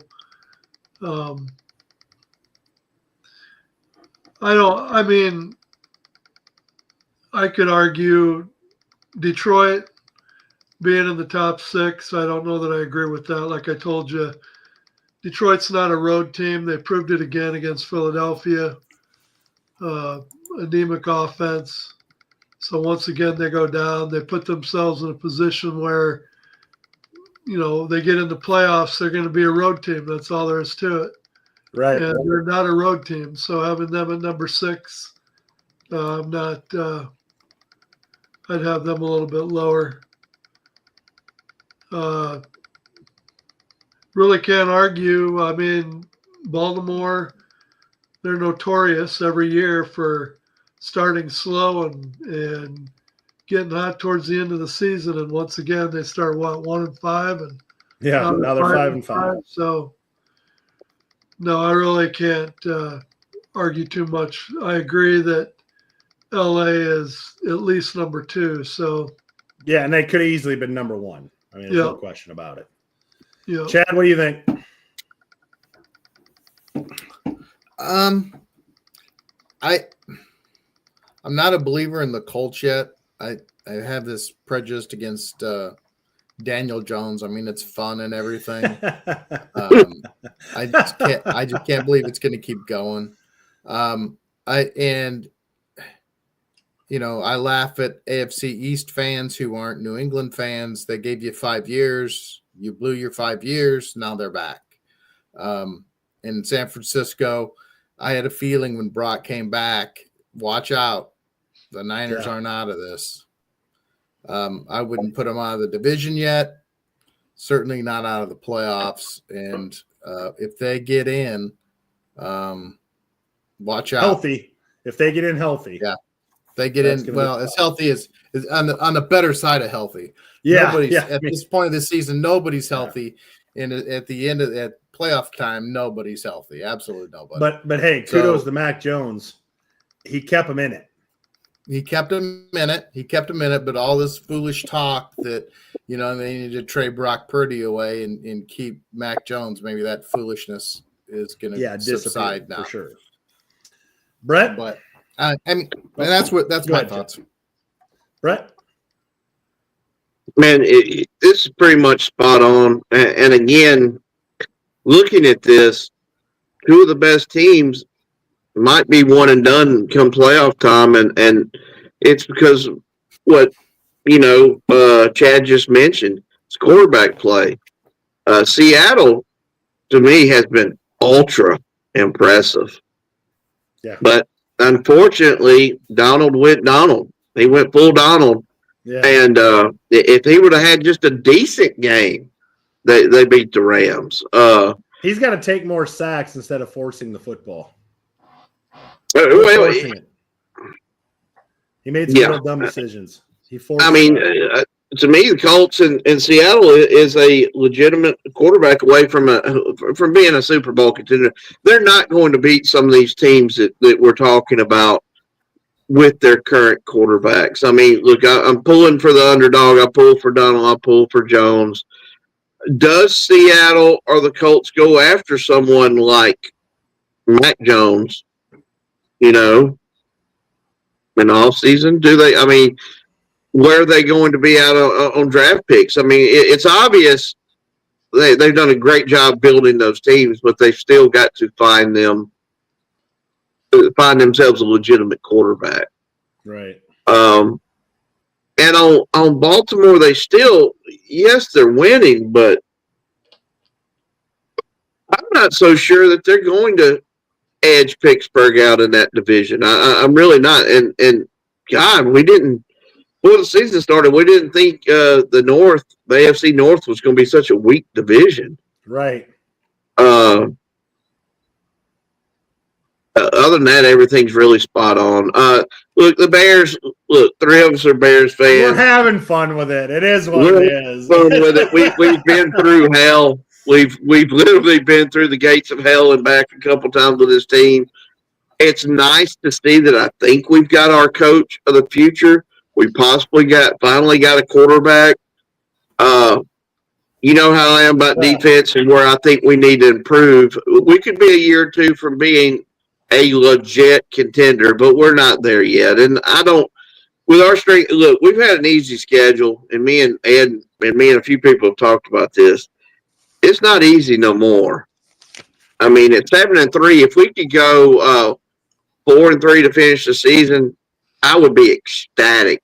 Oh, I don't think that's going to happen though, unfortunately. Maybe. I hope I'm wrong. Like I said, I've ran a lot of the numbers. I've gone through every potential playoff team. And in the NFC, here's where I got people finishing at. I've got the number 1 seed being Philly, 14-3. You look at their schedule that's left. Dallas, win. Bears, probably a win. Chargers, Raiders, Commanders, Bills, Commanders. I have them at 14-3. They're currently sitting at 8-2. They're going to drop one of those games, maybe the Bills game. Let's hope the Bears game. They're going to drop one of those games. The Rams at 13-4, and I've got the Lions at 11-6. I have the Lions at 11-6 because I do have the Bears, fingers crossed, 10-7. If the Bears can go 10-7, I think they have a real legitimate shot at the playoffs. Because if you look at Green Bay's schedule, and this is how I broke it down, and I could be wrong. Green Bay is at home against Minnesota. Sorry, Ed, I have that down as a win for them. They have to go to Detroit. And like you said, Ed, they play a lot better on their home field than they do away. So I have that 1-1. I have them splitting with the Bears. That's my hope. They split with them last year, and we weren't near as good last year. So if they take a split with the Bears, they're 2-2. They have to go to Denver. Okay, that's a tough place to play. And Denver's been doing all sorts of crazy stuff. I got them 2-3. I got them losing to Denver. Then they play the Raiders, or the Ravens. I mean, the Ravens, and they're at home against the Ravens and at Minnesota. I got them going 1-1 in those games. I don't care who they lose to. I don't care who they beat. That puts them at 3-4. That puts them at 9-7-1. I mean, would you guys argue with any of those? I mean, I'm just asking. That's where I figure. No. So if that's the case, and the Bears can sneak out 3-4 in these last 7 games, that's a split with Green Bay. That's a win against Pittsburgh and a win against Cleveland.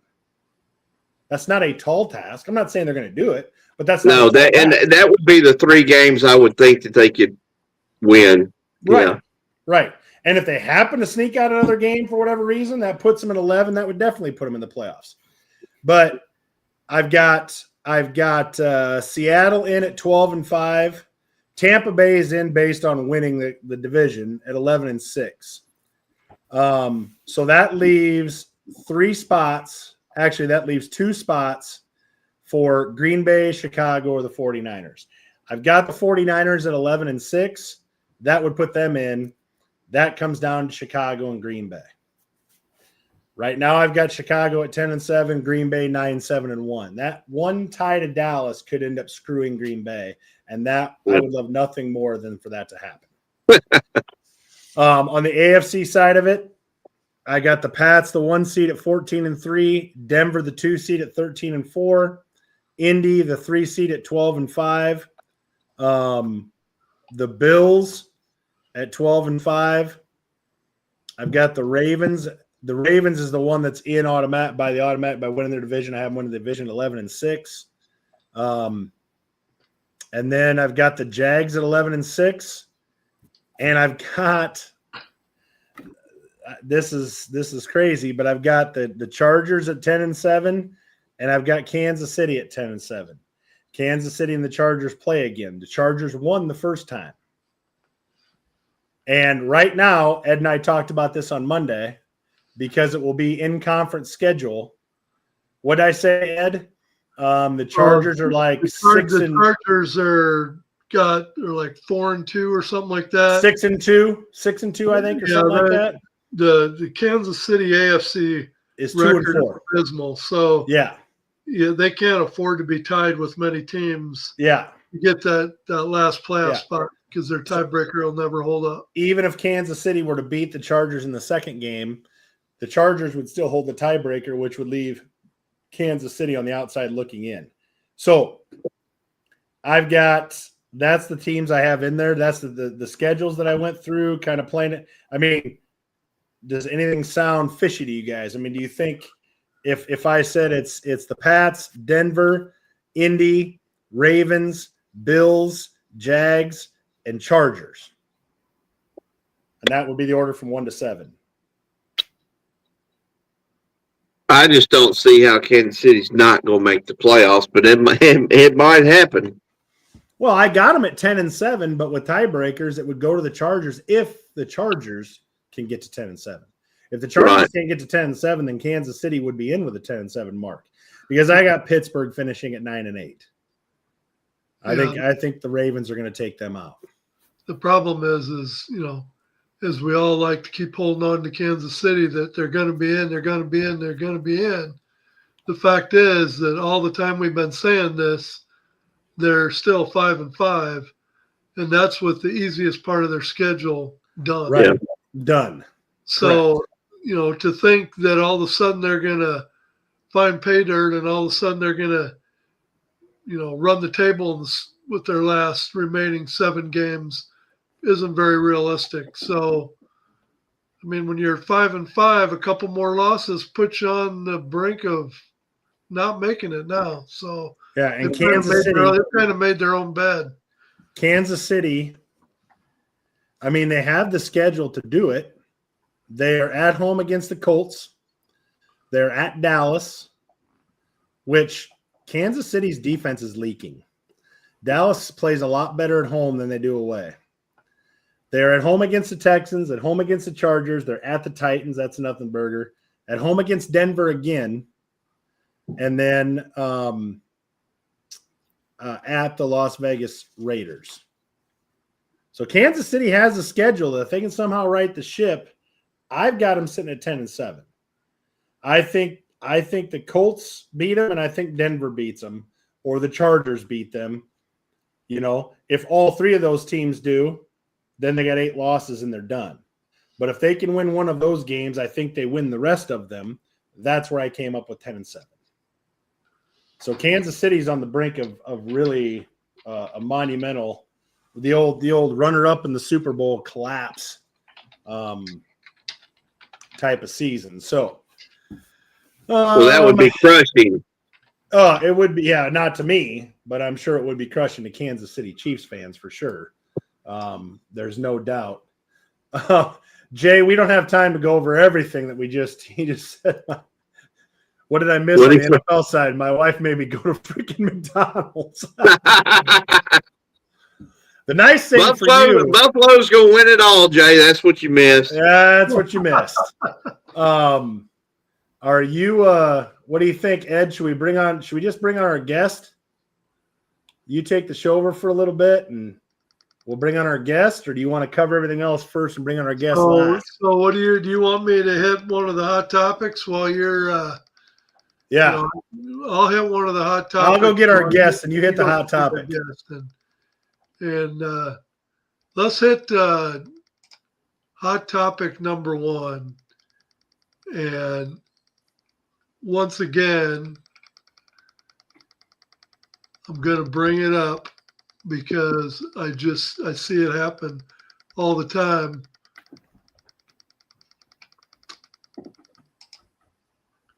Could Dan Campbell be the Lions' problem? So let me go through this game because, just bear with me because as we talk about analytics hating field goals. So all of a sudden it's like field goals are a bad thing. Let's look at the Detroit game they just played with Philadelphia. They ended up losing the game 16-9.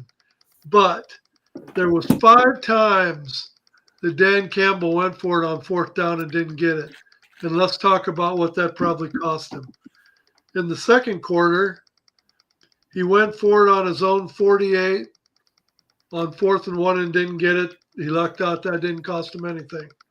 Second quarter on his own 43, he goes for it on 4th and 2 and doesn't get it. Philadelphia ends up getting a field goal. Now, there's an argument to be made the way the defenses were playing in that game. If Detroit plays the field, if they just kick it deep, chances are they don't get scored on, but they let a field goal go by. Third quarter, they're on the Philadelphia 32, 4th and 5. They go for it again. Cost them 3 points. Correct me if I'm wrong, but wasn't the wind absolutely horrendous in that game? And kicking the ball was dicey at best, wasn't it? Or no?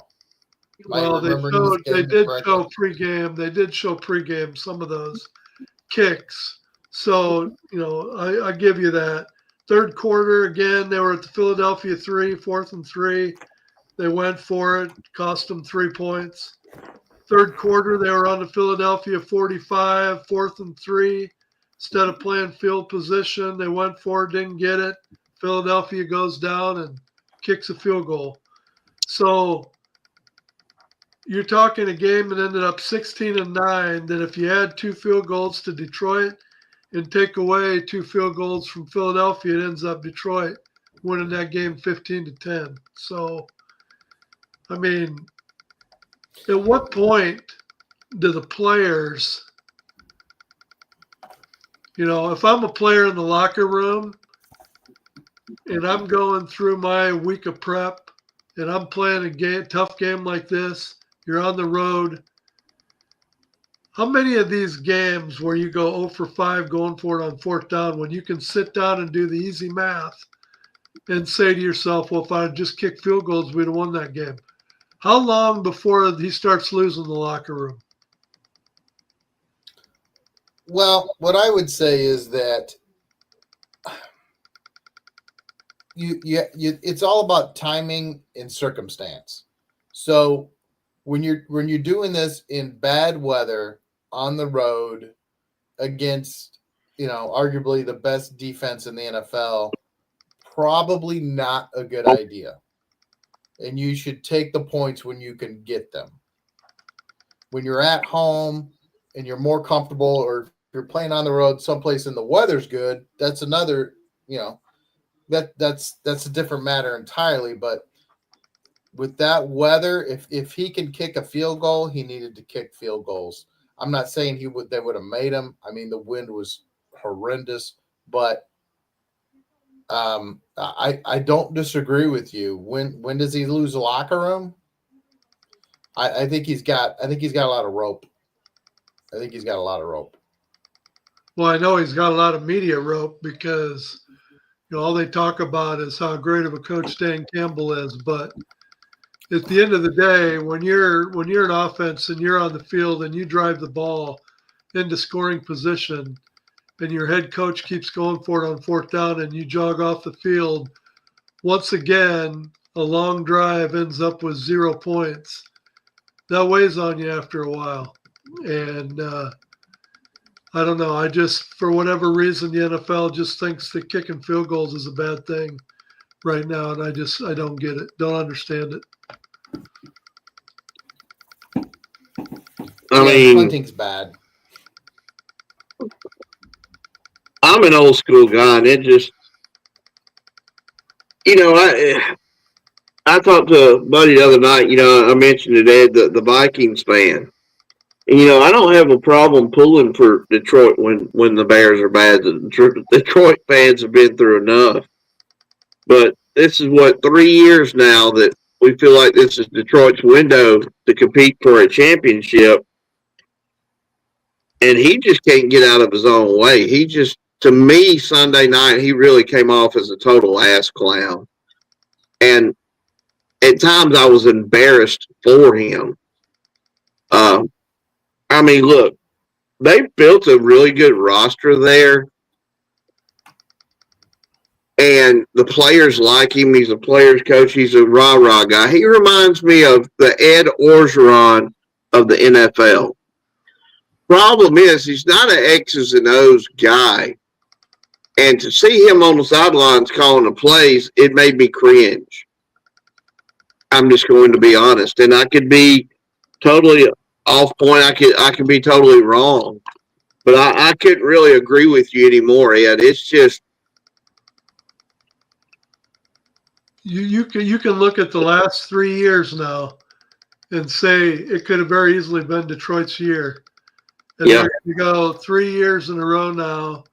You know, since they're going to have to play on the road, they're not a road team. I don't care what anybody says. They're not going to be able to put 2 or 3 playoff games together to get to the Super Bowl this year. So you're looking at 3 years that they were Super Bowl caliber team. And like Chad says, at what point does the window go shut and things start going south for Dan Campbell and the Detroit Lions? Because you only get so many opportunities before the salary cap kicks in. I just, I mean, they could use another piece on the front seven on defense, but I still think if they were coached properly, Detroit could definitely compete for a Super Bowl and could, last 2 years, 3 years in a row now. And, I like the things Campbell says, and I like the fact that he's a ex-player and he's player coach, he's a rah-rah guy, and he's an intense guy, and, he likes the physicality. I appreciate all that. And it just makes me embarrassed for the man that you still have to, kind of, okay, control your emotions and say, am I making the right decision?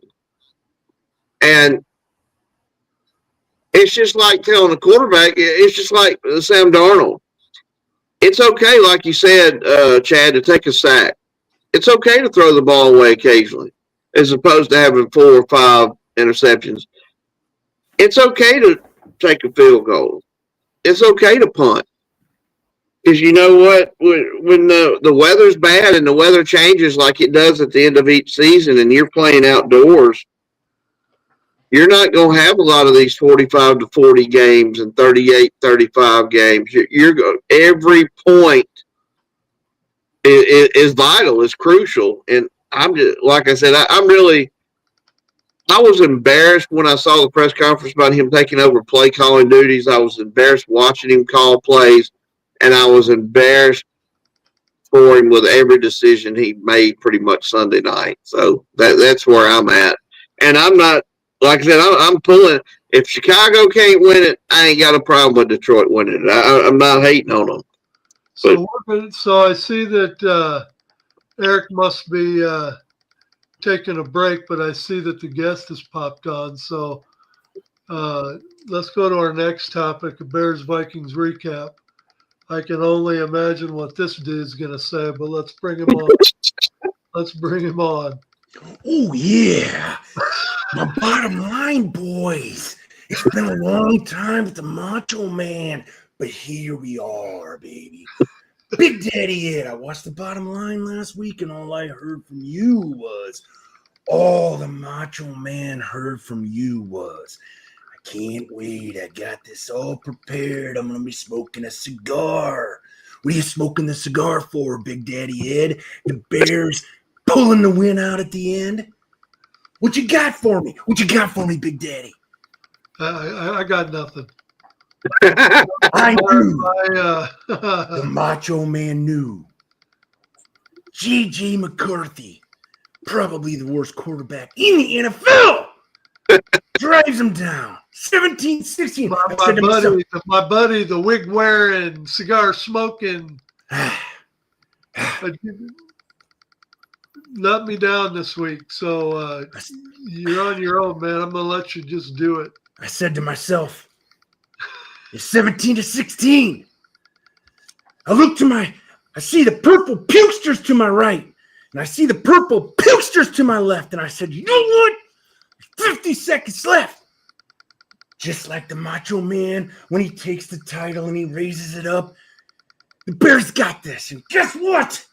The Bears got it, baby. You can't ever rule out. Like I've always said, Big Daddy, I've always said this. The cream will rise to the top, baby. Oh, yeah. So when the Vikings were up 17-16, I look up at the clock, and at first, this is what I heard. 80, what you gonna do today? I got my A game. You got your A game? A game? He got his A game. So we had our A game, but the problem was we left 50 seconds on the clock.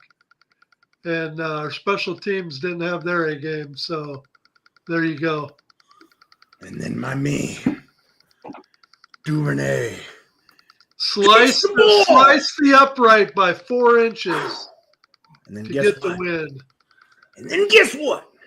Cairo Santos. You wouldn't know 4 inches if it slapped you in the forehead. I watched the bottom line, my fellow Bears fans here. Did you have any confidence in Cairo Santos drilling that baby through the uprights? Any confidence? The fact that he missed the kick before that. No.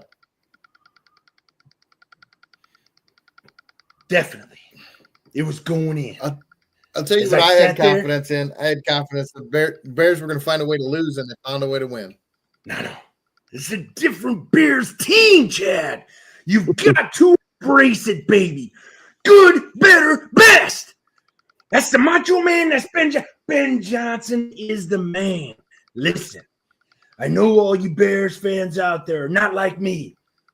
I'm sitting here saying, we're going to the playoffs. I listened to Eric talk about, well, I don't have confidence in them, blah, blah, blah, blah. They may make the play. Screw that. You take the old Bears and you toss them. Ben Johnson, Caleb Williams. Is he perfect? No. The Bears lead the NFL in big plays. I don't care about the little dink and dunks he missed. I don't care about this guy he was behind. The big plays gets it. And the Macho Man hasn't even mentioned the rushing attack that we've never had. We've never had a rushing attack like we got. 140 yards against Brian Flores and the stout Minnesota defense ran through him like crap through a goose. Oh yeah. So Talking about Big Daddy Ed. So we can invite Macho Man to stay with us for this next one, but we're moving on because we've got a lot of other topics to hit. But the Macho Man talks about the rushing attack, right? So let's move on to our next topic. Sure. Why did the Vegas Raiders draft Ashton Genty? Oh, Raiders do anything. Let me just clue you in on, okay? When Geno Smith has rushes for the game, let's all agree those aren't truly rushing. That's just scrambling that turns into a few positive yards. But out of the 54 plays that the Raiders ran against Dallas, 46 were passing. They had 8 rushing plays for 13 yards for the whole game. Ashton Genty had 6 carries for 7 yards. So why, when you have a quarterback with a 19.9 QBR, why are you putting the ball in his hands 46 times when you had an overall first-round draft pick, Ashton Genty, who was supposed to bring you to the promised land, getting 6 carries for 7 yards? Help me make sense of all that, guys. Brett, The Raiders. They know they can't do anything. They know they can't do anything. So they're like, we're not going to wear the tread off of Ashton's tires yet. We're gonna go ahead and let Geno whip the ball around 57 times a game, 67 if they need to, and just not give Ashton Genty the ball so they can save his legs for future seasons. Well, it's obvious that he's not in the game plan. Hell, he just stands back there. He doesn't even get in a ready position. So the defense looks back there and goes, "Oh yeah, he's never done that. Well, he ain't getting the ball. He's just standing there." So, I mean, they're not wrong. So, that's the way he's always stood, though. That's not a no. I think for my boy Genty, it's as simple as this. The Raiders are dog water. Can you dig it? They're dog water. They're dog water. Okay. So here's a good one. Here's a good topic. We'll move on. Here's a good topic. I'm going to let Chad start off. We talked about it. Chad and I talked about it earlier, and he made some real good points. But what in the hell has happened to the offenses in the NFL? How many big games? We look at Week 9, Carolina 16, Green Bay 13. Week 10, you got big games like Philly and Green Bay. It ends up 10-7, 0-0 at halftime. Denver's got a home game against the Raiders and squeaks out a 10-7 game. Week 11, Philly 16-9. The Broncos and the Kansas City Chiefs. Holy cow. I mean, I've always been the kind of guy who my wife knows that if we decide we're going to watch a movie, that movie has 20 minutes to catch my attention. If there ain't somebody getting killed, something exploding, bullets flying in the air, or some major sporting event, I'm done. The only movie I ever walked out of in my life was Chariots of Fire. That was the single most stupidest movie I've ever seen in my life. All you did was listen to music and some guy dressed in black shorts and a white T-shirt running around a track. That was the only movie I ever walked out of my whole life. But these NFL games, you look at the Philly Lions game, you look at the Chiefs Denver game, you go into these games thinking that you're going to be entertained, and they're just painful to watch.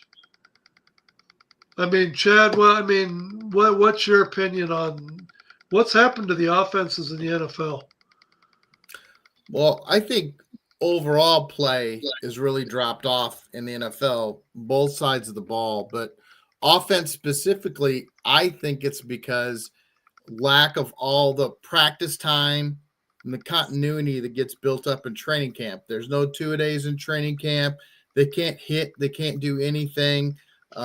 The practice time is so regulated in offenses, so need to be teamwork and so need to be so much coordination, especially with how complicated offenses are nowadays, that that's what's retarding the offenses in the NFL, is that they just don't have the practice time to do it anymore in the preseason and in the regular season. I mean, they can't hit in practice at all in the regular season, which they'd really cut back on. And then I think the players have done this to themselves with the CBA and the NFL with its paranoia over concussions and everything. And then the second factor, in my opinion, is the penalties. The referees are so busy throwing penalties on everything that the teams can't get a flow going. The game can't get going. They're too busy throwing flags on every single play. When there's 2 or 3 plays go by in a row, then when there's not a flag, I'm like, wait a minute, what's going on? Or when they get into the second half and they're like, oh, that's the first penalty on the Packers tonight. Well, of course, it's the Packers that don't get a penalty call on them until the second half. But how is they're throwing flags on everything? You didn't throw a flag at all in the first. This makes no sense. I wonder if it. Oh, go ahead. I'm sorry, sir. No, go ahead. Yeah. I wonder if at some point, they, like you said, they're so busy throwing the flags on the wind blowing the wrong way or this hand scraping this face mask. If it's not affecting the play, if it's 6 guys down and this dude's being held, and it's a toss play to the left side of the field, so let it go. I mean, it's a serious question. They need to look at some point. If it didn't have any effect on the play whatsoever, because like you said, the amount of flags are thrown, it's just chopping the hell out of the game. Like you said, neither side can get a flow, and every other play it's a flag, and then it's a flag on this side and this side, so it's offsetting. So now we got to, And there's so many procedural on the offense. There's so many procedural. There's so many, the offensive lineman didn't have his ass lined up or his head lined up correctly with the center's ass, and right. or the wide receiver was not covered up, or and then on the defensive, I will say, Speed makes a comment here talking about Golden Pond. That movie was a classic because that movie had everything to do with dementia, and I kind of feel like I'm in early stages of dementia. So that movie will always have a very near and dear in my heart. But I think you're right, Chad, with the penalties. I mean, it seems like every year they add a couple more potential penalties. Oh. And it's almost impossible. I don't know how any kid grows up and says, I want to play defense. Why? You want to get a flag thrown on you on every single freaking play? Well, the thing about it is, Chad, I mean, the NFL has eliminated penalties like this, but I still think that there's just way too many penalties in the NFL. I had to get it in there, Ed. I knew you weren't going to throw it up there. I had to get it. Well, you will notice in our chat during that game, I brought that up because there's a referee right behind. Oh, it's awful. The offense he's looking right at it.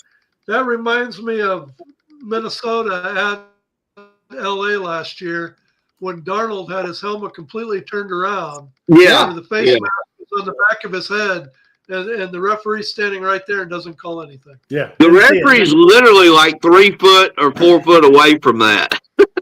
Yeah. Here's another one. What about the flags for tackling with all your weight? I mean, yeah. My God.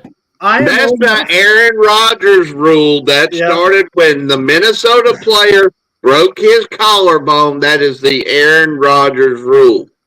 Plain and simple. I am old enough to remember when one of the Green Bay Packers, and I cannot remember his name, I should, body slammed Jim McMahon after he completed a pass. Yeah. There was no flag on that. No, that was you remember the name of that? Whatever. Number 97. I'm looking at him. I thought it was number 91. I guess you're right. But I'm like, you're exactly right, Jay. I mean, it's like and the thing that irritates me the most is, and I've said this in the past, those tackles only apply to certain guys too. Yep. I have watched Patrick Mahomes get breathed on wrong, and here it comes. Did you see Patrick Mahomes? I was telling Eric on the last play of that game in Denver. He was crying for a flag. He didn't even get touched, and he's sitting there slapping the top of his helmet and looking at the referee, begging for a call. And if that referee would have pulled that flag, oh my God! But those are the types of things. Charles Martin, there you go. Those are the types of things that have absolutely slowed the game down, and I think it has hindered the offenses because the points are down, yards are down, points are down. I mean, you can go through almost all the offensive categories and they're all down. I don't think it's because the defenses have become so dominant. I mean, the game is geared for offenses to score points, penalties, pass interference penalties, holding penalties. I mean, I saw a holding penalty that it was like they threw a flag on it. I'm like, are you kidding me? They threw it on Riley Moss in the Kansas City Denver game. And I'm like, that's a penalty in the NFL today. Like Yeah. I can understand why Riley Moss was a little ticked Yeah, off. by even it. the announcer brought that up and said that was a bad call. Yeah. So I mean, we're gonna move on because we're gonna gonna not go till 10:30 again we're gonna tonight. be woefully over. So anyway, we're gonna go to this last point that we're gonna cover because I want to get your opinion. I'll comment first on it. Should Shador Sanders be fairly judged for his performance against Baltimore as a backup? Now, there's two sides you can look at that. You can always say backup quarterbacks do good when they come in because the defense hasn't watched any film on them. They haven't prepared for them at all. So the backup quarterback has a better chance of success. But conversely, Cleveland put in an offensive game plan for Gabriel. They put in an offensive game plan that was to Gabriel's strength. When Gabriel goes out with a concussion and they bring Shador in, suddenly that offensive game plan doesn't fit Shador. So does Shador still hold blame for the abysmal performance that he had once he come in that game? Who wants to go first? I just got something real quick. I think the only way that you can measure Shador is by this coming week where they have named him the starter. Let's see what he looks like then. I think that's all you can do. If he looks abysmal, it's going to be, I mean, I don't know. But let's see what he looks like next week. Especially against, they play the Raiders, right? Yeah, right. Yeah. If he doesn't perform at least lukewarm versus the Raiders, then they probably got some legitimacy. Now, admittedly, I'm a Shador apologist, but come on. He's a rookie. He has not received one snap with the first team his entire time with that team. They have not allowed him. The coaches hate his guts. We've talked about this a lot.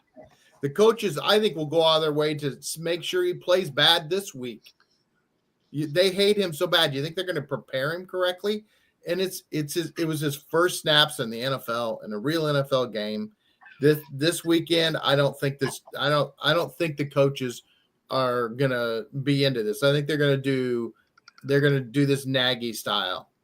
They don't care. They don't want him to succeed. They want him to look bad. I honestly believe that. So if he goes out and plays anywhere decent, I think that's an amazing accomplishment because I think the entire world is against the kid. That's my personal opinion. Brett, I know you have a different view. Give us your take. You know, I'm not a Shador fan at all. And I thought, I said I thought he was a bust from the get-go, and I didn't understand why everybody was so high on him. But, my God, he just played a few snaps. It's the first time he's played. And like Chad and Eric, I mean, it takes you – give him a season. Give him half a season. I mean, just because we came out there in the second half and didn't perform well, I mean, look at how Troy Aikman played, his rookie season. He plays 20, 25 snaps, and everybody wants to just bash the kid. No, you got to give the kid, give him the damn starting job next year, let him fight for it, let him play 4, 5, 6 games, and then go from there. But I still think you got to give the kid 2 years. You got to give him 2 years. You can't. Well, and I'm not a fan of him. I do not think he's going to work out, but I'm wrong every day, so we will see. He might end up being a top 10 NFL quarterback. He's a 5th-round pick, so he's not going to get 2 years. But, I mean, that's an excellent point you bring up. Everybody brings up Manning and his interceptions. I think the Aikman's his first year with Dallas, they were, 1-15? They won 1 game. And he was horrible. Yeah. So I think everybody's got this expectation where these quarterbacks are just supposed to come out of college and come into the NFL and light it up. Guess what? The last couple of seasons, quarterbacks who have done that, the next second year and the third year, look at C.J. Stroud. Nobody's talking about C.J. Stroud anymore. No. Look at Jaden Daniels and how he was struggling this year before he got hurt. Yep. I mean, everybody just needs to slow down. Look, Bo Nix has not played well. They're winning in spite of him. Right. Yeah. So The patience is everybody gone, just needs though. to slow down. Yeah, The patience is gone. And once that's CJ stupid. Stroud did what he did, the patience completely disappeared. There Well- was no 2 or 3 year plan. You get drafted number 1, you got to Yeah. be good now. Yeah, Stroud has. I'm shocked at how Stroud was here, and then he's like, I mean, if they could get something for him, they'd get rid of him tomorrow. I mean, Well, I think we can all agree, regardless on Shador, that he was definitely blackballed by the NFL because No question. nobody of his talent should have ever dropped to the 5th round to begin with. But that'll be the parting words on him because we're going to get to Eric's Big E's news from the NFL before we get into our picks and get out. Just got some quick hitters here. Just to kind of run down through the NFL. Calvin Ridley is out for the season. Not that affects a whole lot as far as playoff or anything like that. But he is done. Drake London is out till at least week 12. Here's I know this will kill Chad. Justin Fields is, I mean, for all intents and purposes, done with the Jets, and I got to believe, maybe the NFL, I don't know. The NFL is so starved with quarterbacks, maybe he catches on somewhere else. But Tyrod Taylor has been named the starter for week 12 for the Jets. This one kind of bugs me a little bit. Jake Moody was signed off the Bears practice squad by the Commanders. Jake Moody did some nice things for us. When Cairo Santos was down, I actually think Jake Moody could be a better kicker than Cairo Santos, but I guess time will tell. It just is what it is. I guess congratulations to Travis Kelce, 84 career touchdowns, set the Chiefs franchise record. Some big news for Bears fans, I guess. Lane Johnson is expected to miss 4 to 6 weeks. He got that knee injury 2 weeks ago and then re-aggravated it. It's either ankle or knee. I can't remember which one it was. Brett, do you remember? Anybody remember? I think it's knee. I can't remember, but I was surprised that he started the other night. He didn't last long, if you remember. Re-aggravated it. All intent. I mean, it sounds like Joe Burrow's coming back, but he'll be without Jamar Chase for the spitting incident. He says he didn't. Not a good look. I mean, he said he didn't, but we all saw it. These players that sit there and say they didn't do something and they deny it when they show a video clip and you can see it plain as day. I mean, it's too bad because Jamar Chase I've always held in high regard with JJ Jefferson and guys like that, and I just think this is just a Bush move on his part. It truly is. Can I add something? Yeah, go ahead.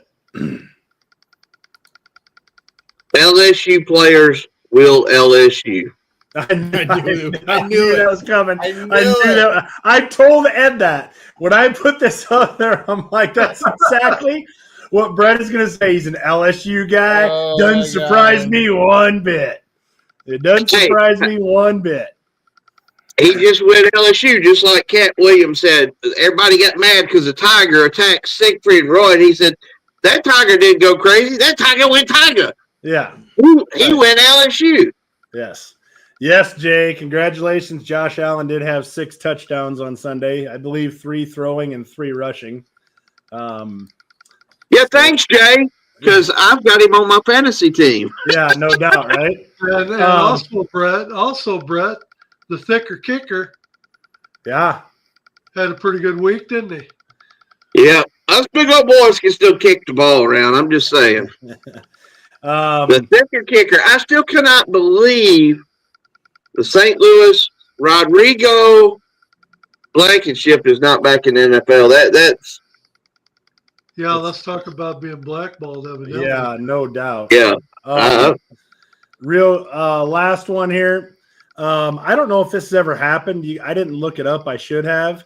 But the Bears have the top 3 guys leading the NFL in interceptions. Kevin Byard has 5. Nashawn Wright, former Viking, right? Ed? Yes, you are correct. Has 4. And Tremaine Edwards also has 4. So congratulations to those guys. We did not go through there's the standings. I want to make sure to get those up because this may be the last time we see Chicago at the top of the NFC North, but it does look very beautiful right now. Philadelphia leading the East, Tampa Bay in the South, and the Rams leading the West. In the AFC, New England 9-2, Pittsburgh 6-4, but that's not going to last. Indianapolis 8-2, and Denver 9-2. It is kind of a beaut to see Kansas City down there in third. Who'd have called that? And then we went over the playoff picture earlier. Outside of that, other than Chicago fans be like this every week, that is the NFL quick update. All right. Is it pick'em time already, Ed? I don't know if already is the right word. We should probably get to the picks. All right. First pick out, Buffalo. Jay, I'm sure you're taking Houston. Buffalo 7-3, 5-point favorites at Houston 5-5. The Thursday night game. I hope, for my pick's sake, that the real Buffalo shows up and wins this game. So I'm taking Buffalo. Even though I have Buffalo as well. Even though there's a lot of Cyclones on Houston. Chad? Give me the Bills. Brett? The Bills. Did KJ give you his picks? I think he did. Let me check real quick. He did. KJ is taking the Texans. I had a feeling that would be the case. I just had a feeling that would be the case. And it was the case that Jay took the Bills as well. Next game Ed's got for us. Pittsburgh 6-4 at Chicago 7-3. Chicago's a 2.5-point favorite at home. KJ has the Bears. Chad?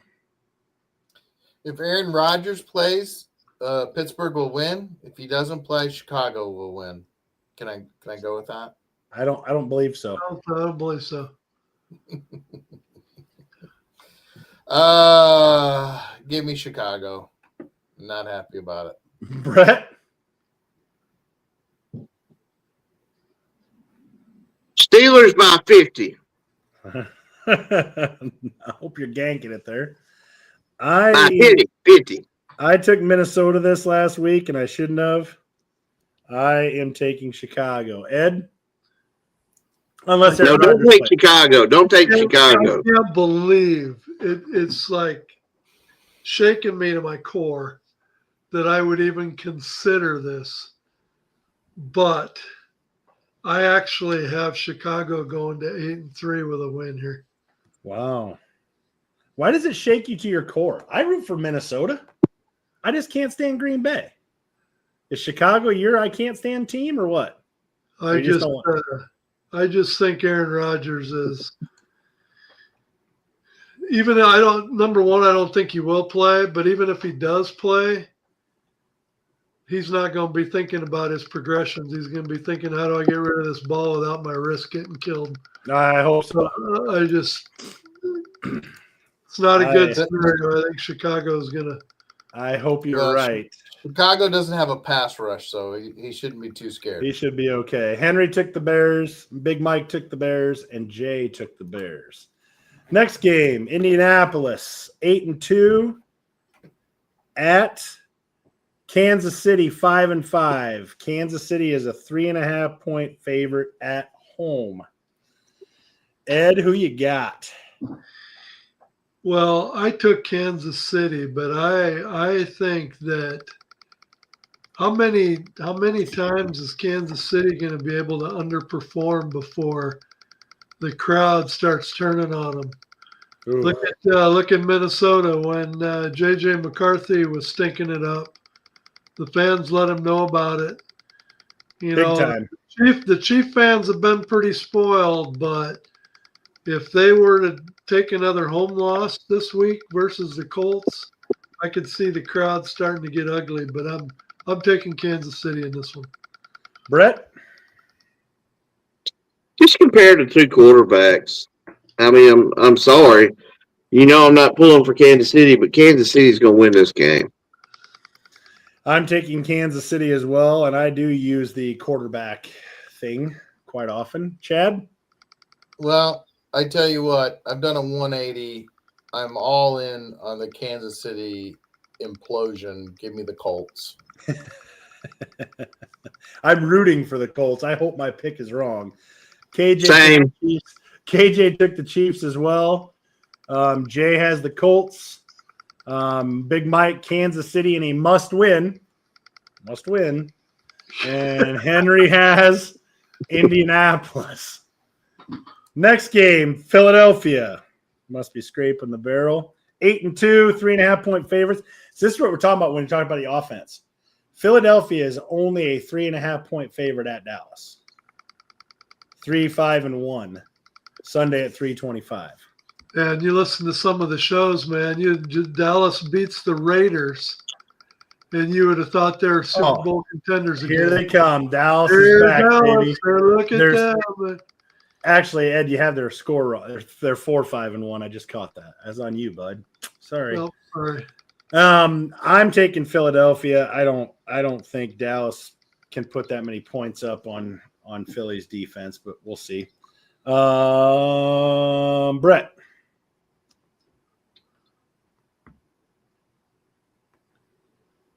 How about them Cowboys? Whoa. I mean, that's good. Chad? It's a bold move, Cotton. Give me the Eagles. Yeah, it is. Are you 50-52 now, Brett, or Ed? I don't know. I just got I pick a lot of games. If we pick your teams, I'll pick y'all's teams because just the way I am. And I always try to pick against my team because every time I pick my team, they freaking lose no matter who they are. So I don't pay attention to my win-loss record because I don't care. We're not betting money. Now, if we start betting money, it might be different. Ed, I got a feeling. Maybe it's the flu. I just got a feeling about Dallas this weekend. All right. I got Philly, but Philly's got such a lead in that division. Could they have a down week? Yeah, but there's just something about Dallas. I don't think Philly's going to go in there and lose to Dallas. Jay says Philly barely squeaks by.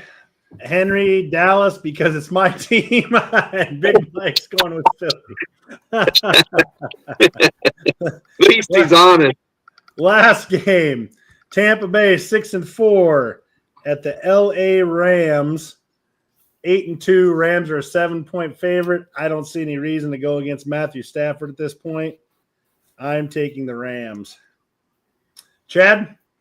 KJ has the Bucks, and KJ also took the Eagles. Sorry about that. Go ahead, Chad.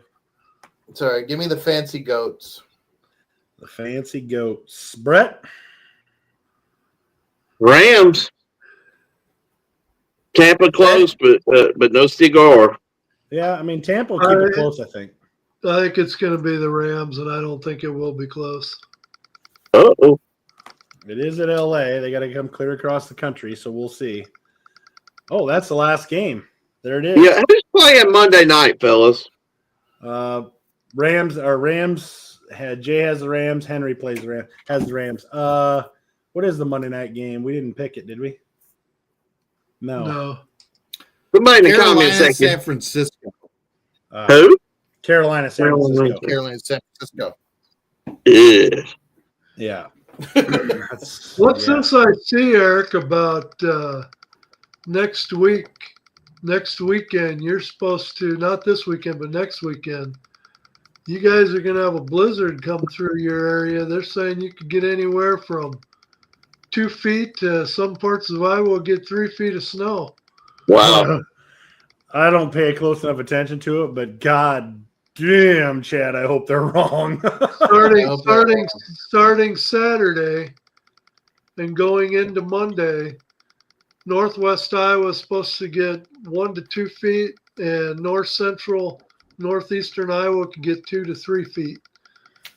I hope not. My kids are coming home for Thanksgiving, so I don't want any of it. Hey, they might be staying with you for a couple weeks. Yeah, they'll get home. They'll get to you. They just won't leave. Yeah. But that could be bad too. You never know. I don't know. I'm okay with that. No, I hadn't heard that, but I hope they're wrong. The problem is we've been told we're going to get snows so much lately, and they don't materialize. Huh. 8 to 12, and then all of a sudden we get 2 inches. Right, Chad? How many times have you heard in the last 4 or 5 years where it's like, oh man, we got 8 to 12 inches, and then we get 2? I mean, we've had one winter in the last 20 plus winters where we got what I would say is a lot of snow. Otherwise, we get a lot of cold. We have this woman working here from South Africa, and she thought a couple of weeks ago it snowed a little bit on a Saturday, and it got to like 28, 25 degrees. And she was freaking out about that? Above zero, yes. She was like, oh, I couldn't believe it. I was on the phone. I looked outside and it was snowing. And I went out and it was so cold. And I'm like, oh, is this your first winter here in Iowa? And she goes, yeah. And I go, well, then -20 is going to be a real kick in the face. That's going to be a real kick in the face to you. -20 temperature and -45 wind chills is going to kill her. When you're walking down the sidewalk and you hear the snow crunching under your feet, you know it's damn cold outside. That's when you know it's bad in Iowa. She's in finance, so she'll just be able to work from home, and she'll be fine. Yeah, she won't leave the house either. But no. All right, boys. I think that wraps it up. Anything else for the good of the cause? Nope. Nothing? We'll have a great weekend of football next weekend.